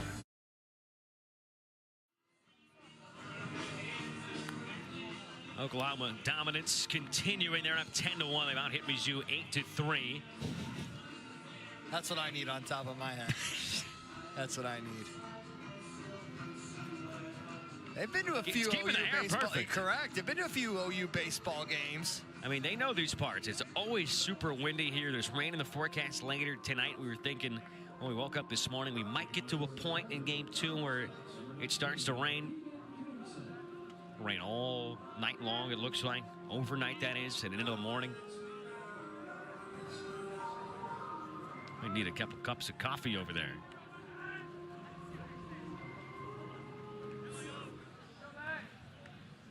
Top of the order, third time through for Malachi Witherspoon. He's punched out 7 through 4 very strong innings. 3 straight zeros up on the board. Top of the zone spinner for his strike to Keegan Knutson. I mean, it's kind of hard to forecast, think about where Mizzou goes from here, but barring a massive effort in the back half of this game, they'll fall to 0-18, 13-26 on the season. They have a really interesting midweek game next week, trying to match the longest win streak that either Mizzou or Missouri State has ever had in that rivalry against each other. They got to beat them down in Springfield after, you talked about it in the open yesterday. Mizzou was hoping that maybe that final out, that benches clearing moment, not really a fight or a brouhaha, but some energy, some strong emotions exchanged, if you will, that could be a boost for today. Breaking ball chased down in the dirt. High throw there from Carmichael, but it's another strikeout. That's 8 on the day for Malachi Witherspoon.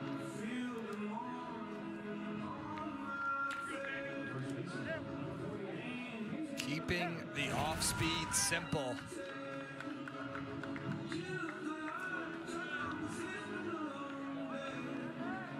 But that never really came to fruition. That never really turned into any kind of energy, no shot in the arm or ejection of life for this Mizzou team. So Caden Nicoletto, who replaced Jackson Lovich last inning, now batting and taking a heater outside.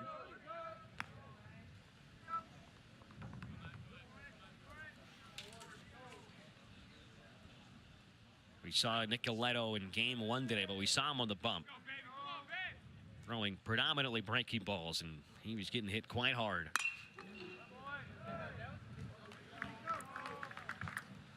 I know that was a stinky situation for both. You know, he's out there to try to help get outs, doing as best he can as well. So trying to help the ball club. I've heard good things about him in the clubhouse as well, especially on a season and a conference record with what Missouri has. You want to be known for more than just a good baseball player. You want to be a good human being, and definitely have heard that from him. Good hustle there as well, Max. One hopper right to Jackson Willits. First 2 retired, the Mizzou 5th.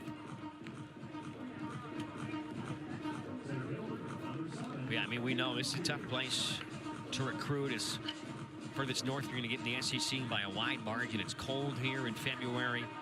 Cold here. We've done many games in March that have been freezing. Maybe not the same caliber facilities and atmospheres around SEC baseball that you see here at Taylor Stadium. I mean, for OU in year 1 in the conference, one of the biggest differences that Skip Johnson has talked about is Caden Pierre bunts this back to the mound. Gonna have to hurry. And a great play by Malachi Witherspoon to get us out of the inning. We'll talk more about what Skip Johnson had to say in the 6th inning.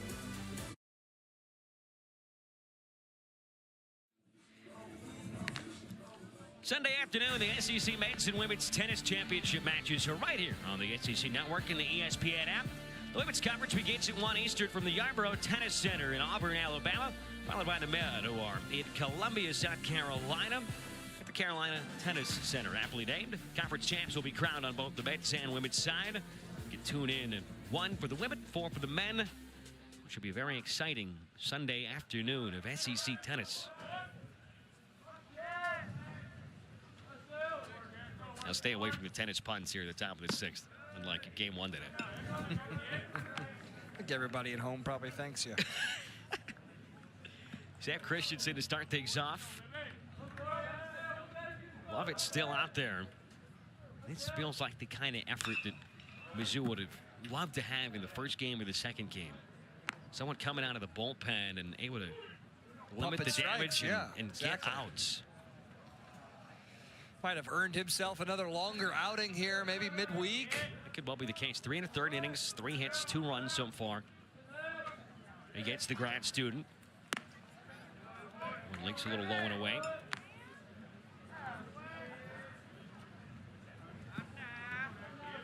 He's also gone through the lineup a couple times.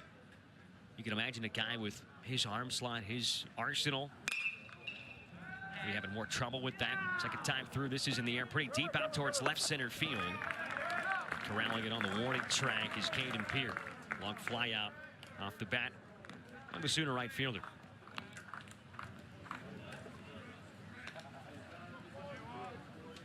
Center fielder number 1, Jason Wall.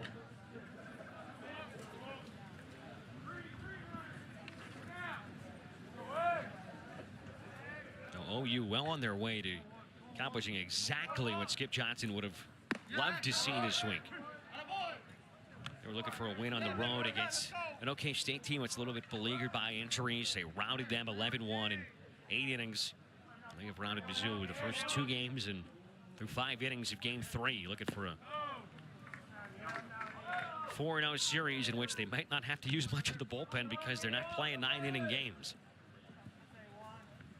But biggest difference, we're talking about Skip Johnson, what he said throughout the year, moving over to the SEC. Obviously, the venues, every weekend set, it's tough to go down to LSU or Arkansas or Florida or what have you. This is hit up the middle. Basler backhands it, but he's got no play. Walk can absolutely fly. That was always going to be an infield single.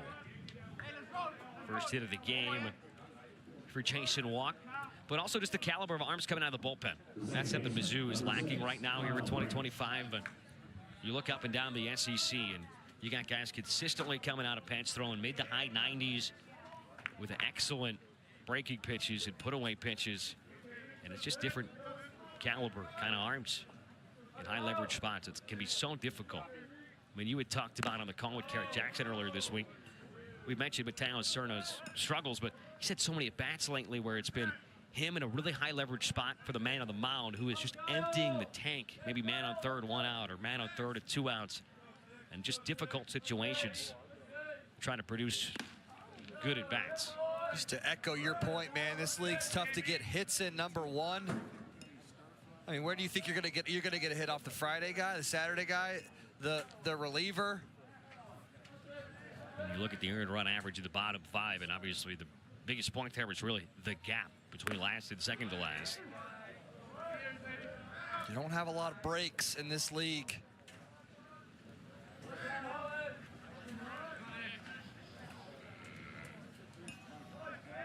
Kyle Branch seeing the ball real well. 3 quality plate appearances, 3 productive ones. Getting into a fielder's choices last time up, it produced a run. Multi-RBI game for him. That home run back in the first.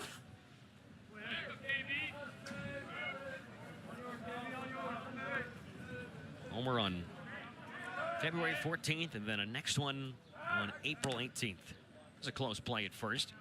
Levitt's really checked a lot of boxes. He has. Maybe one of the first relievers or anybody on the mound in this series for Mizzou to limit the run game well. He's an older guy, understands what's going on. Big lead for Walk. He stays put. And here's a chopper foul.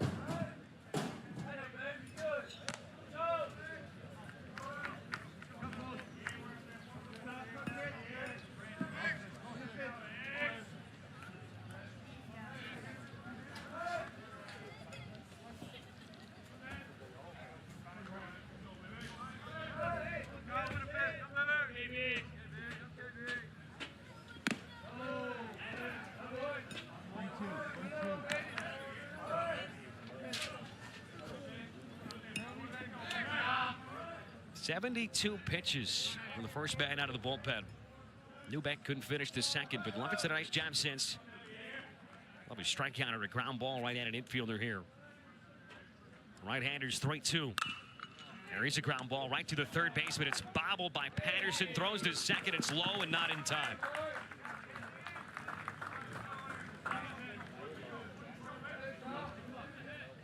Lovett has done his job again. Another ground ball. Infielders first step is the most important. Kind of had a misstep, whether he was going to go. Came in, then had to back up. That ball will eat you up. I got caught in between. Actually did a pretty stellar job of barehanding it quickly and getting rid of it fast as well. Just that first step will kind of put you behind the 8 ball. OU looking to add on here. Neither team had an error through the first 5 innings. This is popped sky high on the infield. Lovett wanted it. He'll get called off by Patterson. Great job by the reliever to skip on over to third to cover the base, too. So he did feel fly and down number 2.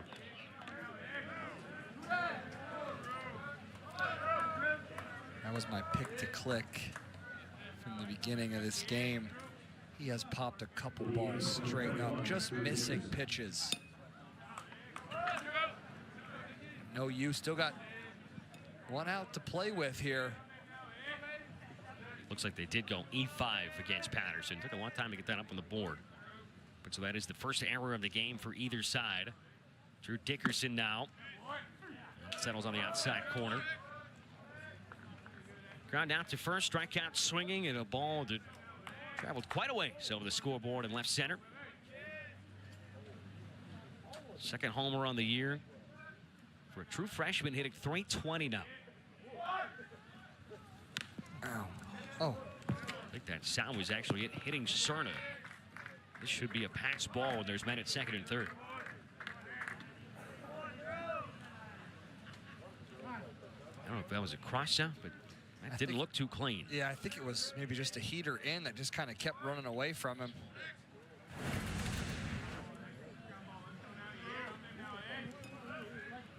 I think he maybe thought it was going to hit him, and then the guy kind of avoided it. Ball and a strike to Dickerson. Oof, cuts it. Sinking fastball right down the middle. That's one he might want back.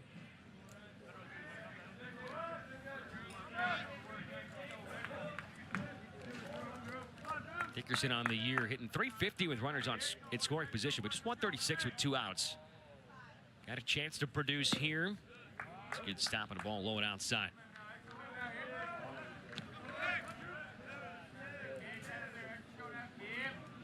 And another solid game for OU with 2 men away. 3 more 2-out hits to the first 5 frames. 10-1 game. Chance to add to it. The 2-2. In there, strike 3 call. Scoreless inning for Xavier Lovett. 4 innings, he's allowed just 2 runs. Middle of the 6th inning. It's Lovett keeping this thing at least relatively close for the Tigers. Strong effort from him out of the bullpen.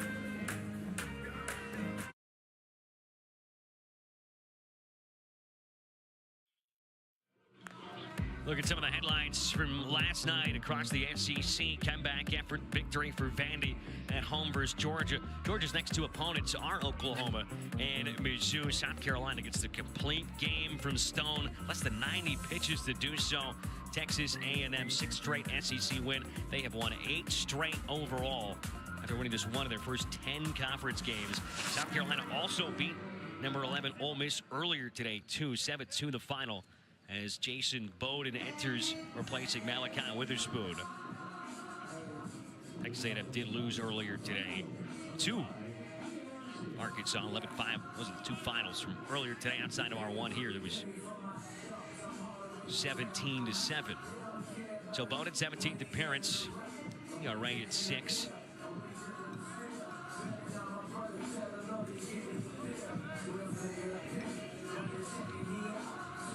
Sophomore from Orange, Texas. He is a Texas A&M transfer, fittingly, right after we talked about the Aggies. It's a few other games that are just getting started across the Southeastern Conference today as Seals cuts through a fastball. Bama's on the board up 1-0 at LSU. That's in the first. Vandy at Georgia just got started. Texas and Auburn into the second scoreless. And Tennessee and Kentucky playing game 1 of their series at Knoxville. It's 3-2 Vols, bottom at 2. That was disgusting. 2-seamer down and in. Took the catcher's glove off and got Pierre Seals to swing through quickly. 0-2. This is electric stuff too.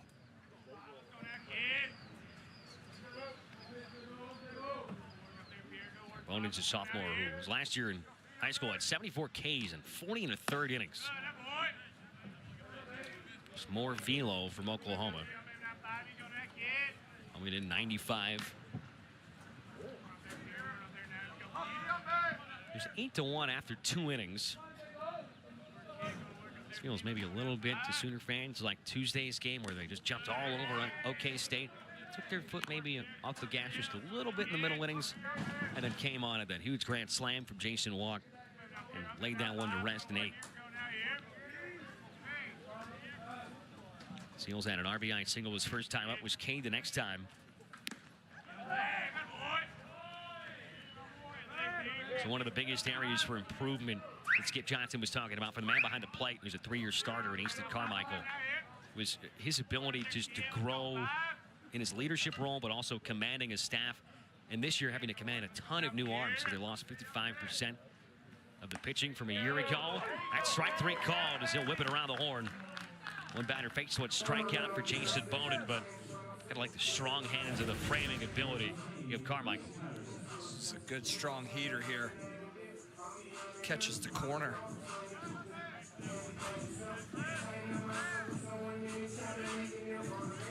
How would you grade what you've seen so far defensively? Obviously, Easton Carmichael's having a fantastic offensive series, but what you've seen behind the dish. I've been pretty pleased. Throwing out a couple guys yesterday. Done a really good job with balls in the dirt.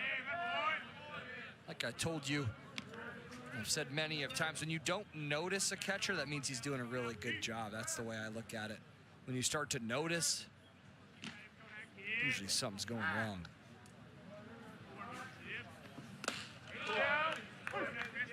This is all, Outside corner. yeah, this is all arm and elbows and quick foot and quick twitch. It's coming at you here. Yeah, that looked more like a cutter at 94.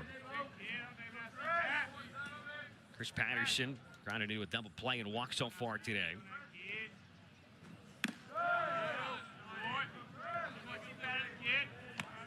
For Bowden, he threw once over the weekend, scoreless inning versus Vandy, threw twice the weekend prior. Combined went 2 innings and gave up 2 runs at Alabama. He actually pitched in all 3 games versus Mississippi State. He worked at least 1 inning in all 3 of those outings. Guy's been a horse out of the bullpen when available.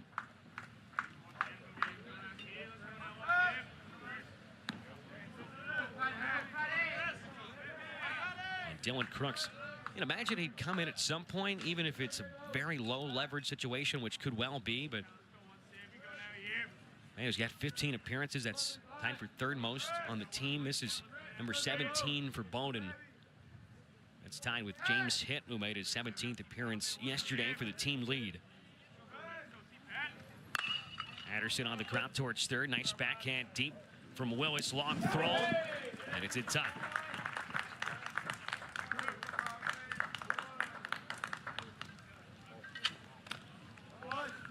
Willis had one of the plays of this series in the 1st inning earlier when he leaned into the 3rd base dugout to catch a foul ball. That was in the 1st inning. Looked very sure-handed. That was sweet. Yeah, he's been good over there at 3rd. Done a good job with the double plays. A couple step on it, throw it over. He's done a good job. He's also been not noticeable as well. In a good way. Correct, correct. I mean that with the most respect as well.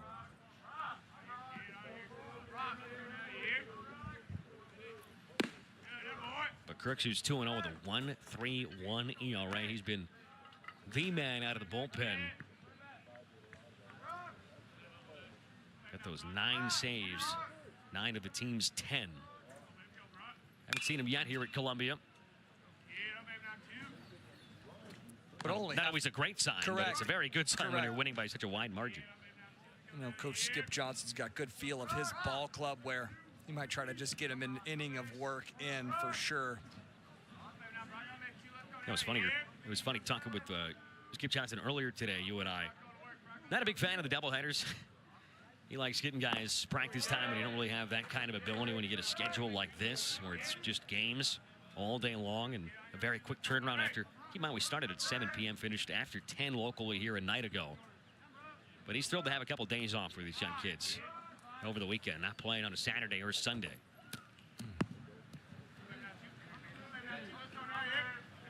Sometimes when you're playing this well, you do like to be out there every day, right? Have these quick turnarounds like you did overnight.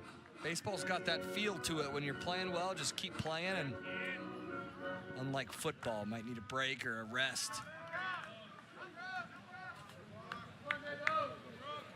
Oklahoma just hoping they don't cool off with a few off days in a row. 2 balls and 2 strikes. Daniels right off the end of the bat.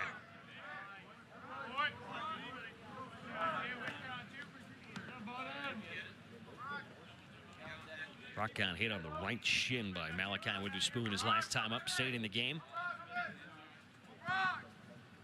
Homered in game 1 of the day. His first start of the series, starting back-to-back for his couple righty starters. Cuts through this one. It's a breeze of a 3 up, 3 down, 2 strikeout inning for Jason Bowden, his first appearance of the series.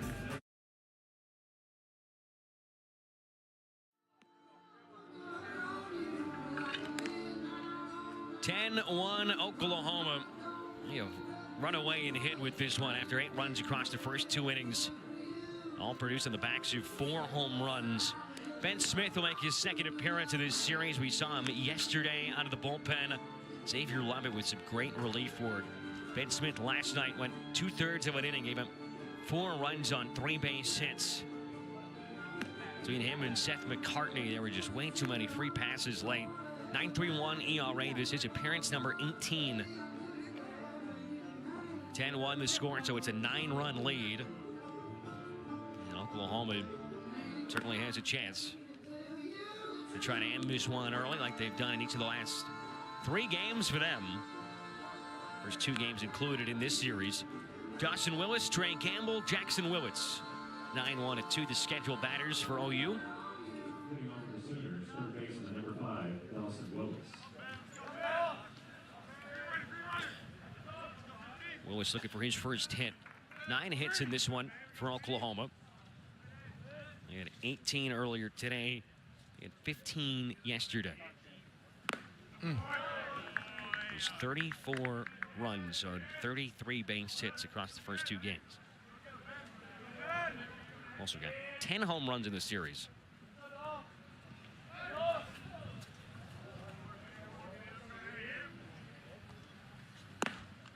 Willis takes inside. What's been most impressive to you about these trio of games and performances for the visitors? I think just the level of cleanliness. It's a nice word for you. They just haven't done anything to beat themselves. They have options the way that they can beat you. They have good pitching. They have good defense.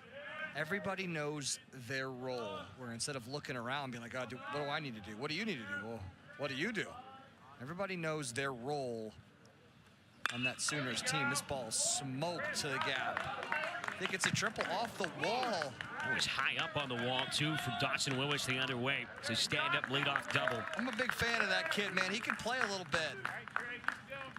Probably hasn't had the start to the year that he's wanted, and we talked about some of the strikeout problems. But plays a solid third base. This ball's inside, keeps his hands inside, and, man, he can fly. This was a low liner that got all the way to the top of the wall. It almost snuck out of here. It did. Back to the top. I told you, best 9-1 combo maybe in the conference. And Texas has got a good one, too. If they can get more out of Dawson Willis, they gotta feel like they got a great chance to make a run at Omaha. Trying to get back for what would be the 12th time all-time. First appearance since 2022. We heard the little slip-up from... So that's it down the right field line. That'll get down. It's a fair ball. Seals over to cut it off. The throw goes into second, so a run's going to come home. RBI double from Trey Campbell, who trades places with Willis at second. Not surprised, not one bit. They've done it all weekend.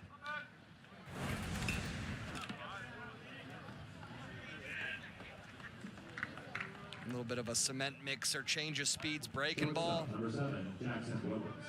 Scores easily from second base.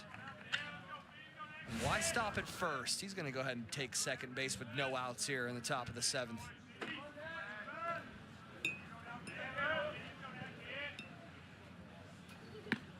That brings up Jackson Willits. Home run shy of the cycle. He's got his chance right here.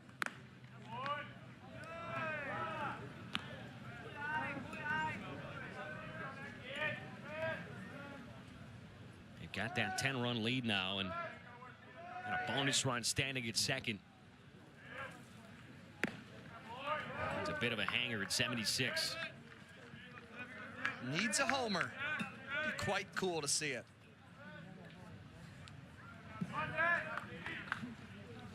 Single, double, triple. He's also been hit by a pitch. He scored 3 times in this one. Strike 2, a ball and 2 strikes.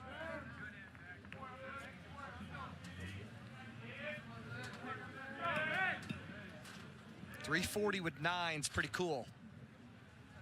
.340 with 10 would be even cooler. OPS over 1,000 now.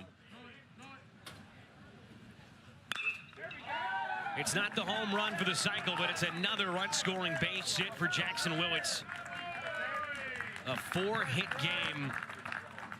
And OU's got 12 in this one. That's all that kid does is hit. The catcher, number 2, Easton Carmichael. And OU just continues. Talk about not pressing, not try to do too much or get out of your comfort zone or your element. Need the home run. You don't need the home run. Would For like the cycle, the you'd home like the home run. For sure. But with 2 strikes, shorten up the approach. Hit it square, driving a run. Always a threat on the bases, too, is Willits. That's smoke towards third. Patterson gobbles it up, though. It's another hard-hit ball from Easton Carmichael. And there finally is the first out of the inning. Number 40, Gets this one a little inside. Wish he could have got his hands a little bit more extended.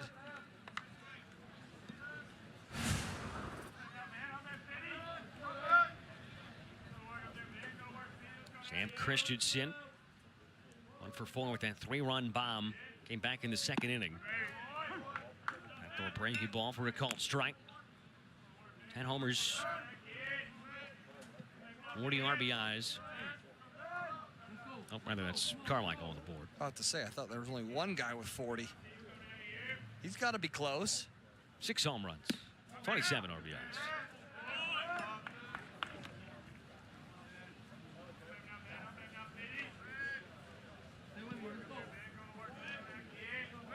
Be careful if you throw him this spinner here.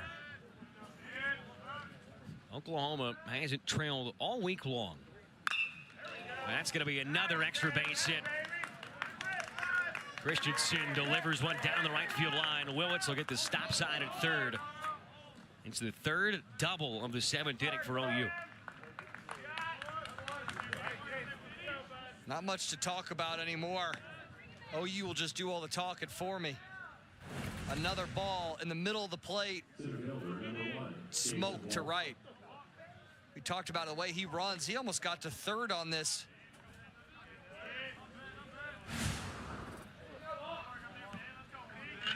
I know Coach Skip Johnson would like to see a little bit better fundamental baseball with guys on second and third. They've kind of struggled with some situational hitting. You're like, oh, it's 12-1. I know the first game, I saw him almost throw the microphone. Game 2, he almost threw it. Would like to just see, some simple baseball. Infield back, would like to see a ground ball. Just get the job done, right? Still got an outside chance to try to match their season high with 17 runs, which they've accomplished in back-to-back games. 2 more runners at scoring position. It's one of the better pitches we've seen in this inning for Ben Smith. On the other side, Mizzou scored 1 run in the first. Haven't scored since. They have just 3 base hits. A single in the first, a single in the second, and a single in the third. There's a swing and a miss. Back foot breaking ball. First strikeout for Smith in this one. But no extra base hits for the Tigers. 9 for OU in this one.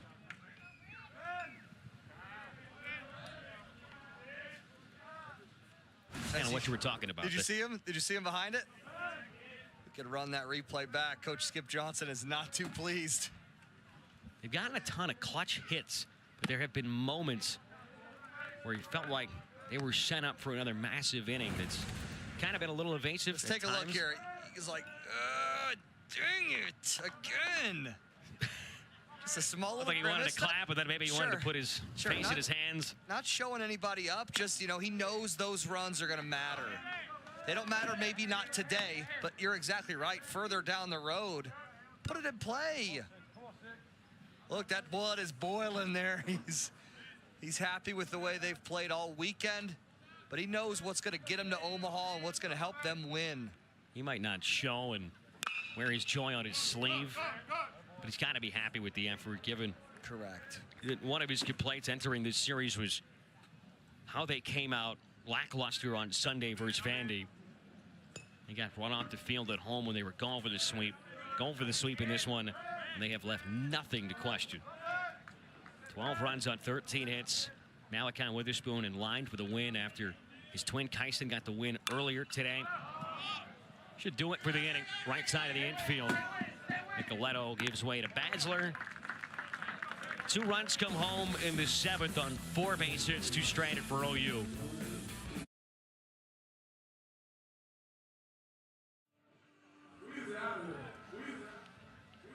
Bottom third of the order, 2 up here for Mizzou in the back half of the 7th.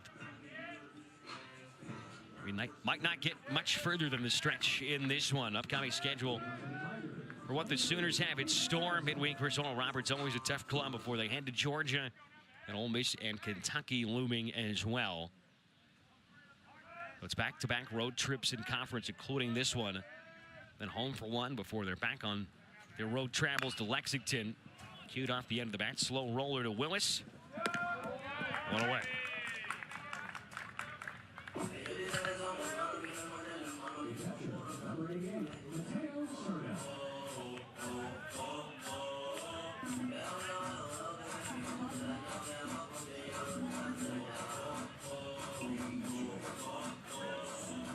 Not every series, not every week is going to be as easy as it's been, that's for certain, for Oklahoma, as it's been this week. But be one of their more dominant weeks, you'd imagine, in any conference history that the Sooners have pulled off. This series and what they did in Bedlam on Tuesday. Potentially 4 run rule victories in a row. Well, that's what they say, Max. You know, you're midway. You want to start to play your best baseball down the stretch. Not many of these games in this league. Deep down the line, but curling foul. You're not going to get, you know, a layup victory, but when Missouri presents itself the way that they have today or this weekend, you got to take these wins. Have to.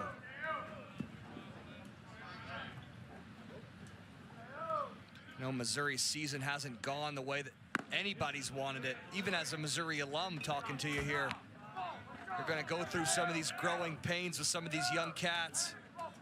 It's going to stink. We'll be all right. You're getting, OU's giving you a first-class ticket to watch how it's done. He's a strikeout of Serta. 3 strikeouts, 5 straight retired to start the night here for Jason Bowden. This is nasty. Quick twitch. Change up. Probably not on the right side, but enough change of speeds to just get you to swing and miss. Quickly, 2 down. 11 punch outs for OU on the mound today. Last chance. Garrett Goldbank, the DH. Oh, double hit. Just counts as the 1. Double hit. So in terms of what's on the line right here, OU looking for their 10th win in the SEC. They're looking for their first ever SEC sweep. And they're looking for a 4th run rule victory in a span of 4 days.